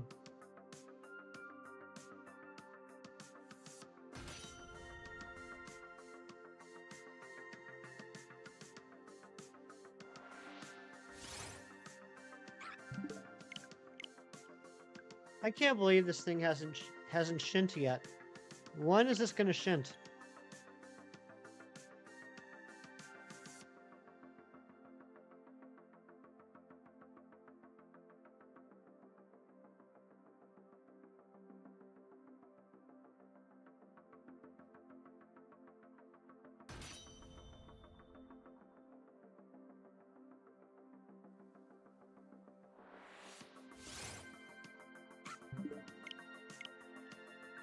Schedule's been optimized to miss your streams. I hate it. That's okay. Life happens, Twilight. I get it. I'm not trying to make you feel guilty. I'm just trying to make you feel loved and missed.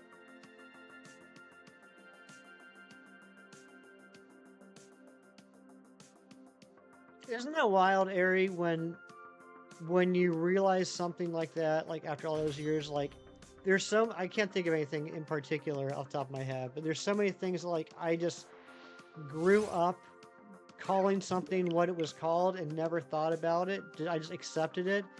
And then like years and years and years later, I found out the meaning behind that name, and it's just mind-blowing. When will your Reggie shine? I'm hoping it shines today, Phantom. I'm hoping that when we stream tomorrow morning, I'm going to come into stream and I'm going to see a big message from the Unrivaled Phantom that says, "Got my Reggie yesterday." That's what I want to see happen.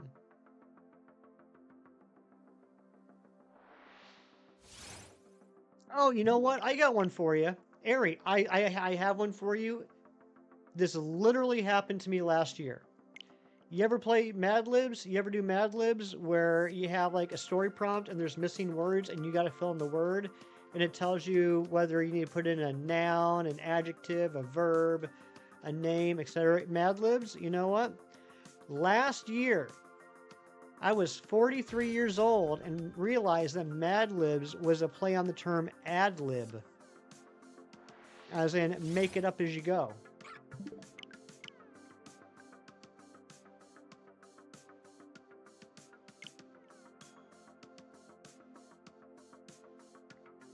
They were always called Mad Libs to me. You know, like I just grew up, they were Mad Libs. I never thought about the name. That's just what they were. And last year I was like, if you take the M off, it's ad lib. Oh.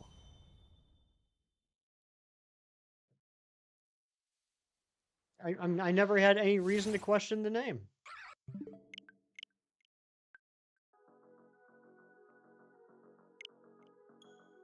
The more you know. Exactly, Phantom. Consider this public service announcement from NBC. The more you know. Dun, dun, dun, dun. You loved Mad Libs as a kid? They were fun. You put poop and pooping for everything? That tracks. That's on brand.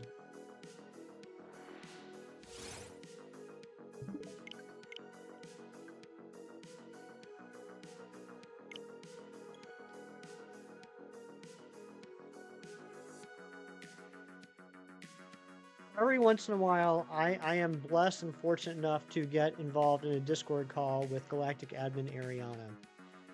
And if you've never heard it before, she has the voice of an absolute angel. Unfortunately, all she says is poop nonstop for 3 straight hours and giggles.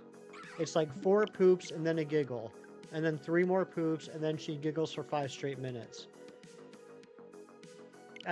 That's what's like having a phone call with Ari. We don't get much accomplished, but she seems to enjoy herself. Yeah, and same thing with Twilight.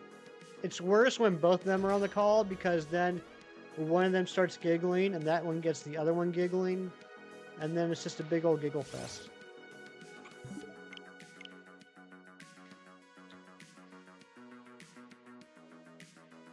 The more you know, the more you seek, yet the more you seek, the more you know you didn't know. Nabil, I love that. That is so true. That is so absolutely true. The more you learn about something, the more you realize how much you don't know. It's so true. Hashtag GiggleFest. I like that. The more you know, the more you seek. Yet the more you seek, the more you know you didn't know. So very true. All right, I think we're officially in buzzer beater territory here. We're gonna need can we get an official call from Ron G? Ron G, are we in buzzer beater territory at this point? Waiting for the ref. The other day you're watching one of your favorite movies, Talladega Nights, with some friends, and when Ricky Bobby crashed the car, they announced that Wonder Bread car is toast. Nice. You never got that in literally 20 years.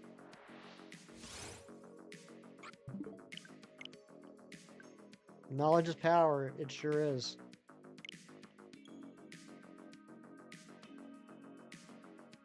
Unless you're Cersei Lannister, she would argue that power is power.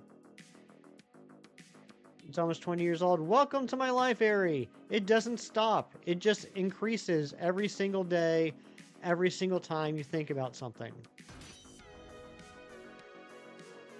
I want to reiterate something I said earlier, because I think it bears repeating. I am, at this day, older than every single one of the friends when the show ended. I am older than George Costanza from Seinfeld. The fact that half of you have never even seen Seinfeld because you're too young to know what that show is just underscores my point. Yes, definitely. All right, we are in buzzer beater territory. She was also wacko. This is true, Cheese. I cannot argue that.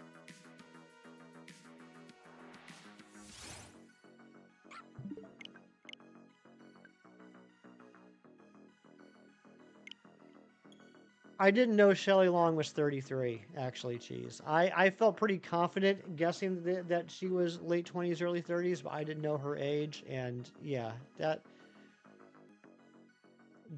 kind of hit a little bit too. I'm 10 years older than Diane was on Cheers.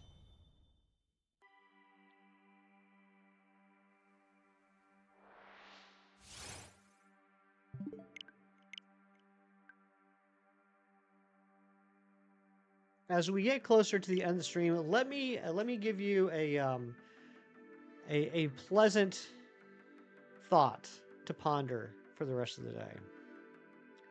At this very moment, right here, right now, there are a certain number of people in the world that are older than you. As you continue on in life, that number will never get larger, it will only get smaller. Too young to be watching Talladega Nights when it first came out, but you did anyway. I was that way with a lot of movies. My parents, particularly my mom, wanted me to avoid movies that had, we'll call the naughty relationship scenes. But when it came to like language or violence, they didn't really care. There were a lot of things I watched as a kid that I won't say I shouldn't have watched, but certainly things that kissy kissy smoochy, exactly.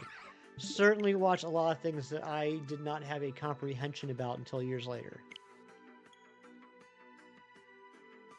You already feel old? You're ancient, Twilight. You're like 136,000 years old. You've been around since, like, before stuff. Exactly, Cheese.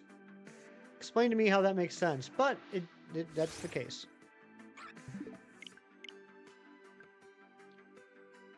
All right, I'm going to bring up his name, and it's entirely just based off of the television show from the 80s and nothing else into it, so don't read anything more into it. When I was a kid, I really enjoyed watching The Cosby Show. It was a really funny show, and I remember there's this one episode where Cliff Huxtable, the main character, had his birthday, and his kids were giving him presents, and they had this whole speech planned out, this whole birthday speech to their dad. And they start off by saying, we've prepared a list here of things that are older than Dad. And the first thing they pulled out was a picture of dirt. And that just always stuck with me. I thought that was hilarious. Watching Oz and Sopranos when you were 6 to 8, built different. Actually funny because you're told what's about graphic depictions now. Sopranos maybe I would have, I don't know about 6. 8 maybe. I couldn't imagine watching Oz at that age. I started watching Oz when I was 25, and I still think I was too young for that show. All right, here we go. Last check of the stream, but while the games are loading up, I just have a couple things to say. A couple of very important things to say. I would like to say thank you to Amber of the Dice Art Universe of 16 months. I would like to say thank you to Evelyn Seymour, not only for rejoining the Poliwag Party, but for also for the gifted membership. Thank you to Go Looper for rejoining the Poliwag Party and flexing the 10 months of membership. Kieran for the 10 months, and Twilight J. Ballin for the 16 months of membership. Thank you guys so much. I appreciate you all. Let's do this last check, and then let's get out of here. We'll be back tomorrow continuing this hunt because neither one of those are shiny. You guys have a great rest of your Saturday. Enjoy whatever it is you do. Just do me a favor. Throughout the rest of your day, try to do something nice for someone just because it's the right thing to do and for no other reason. Take care, and I'll see you tomorrow. Bye-bye.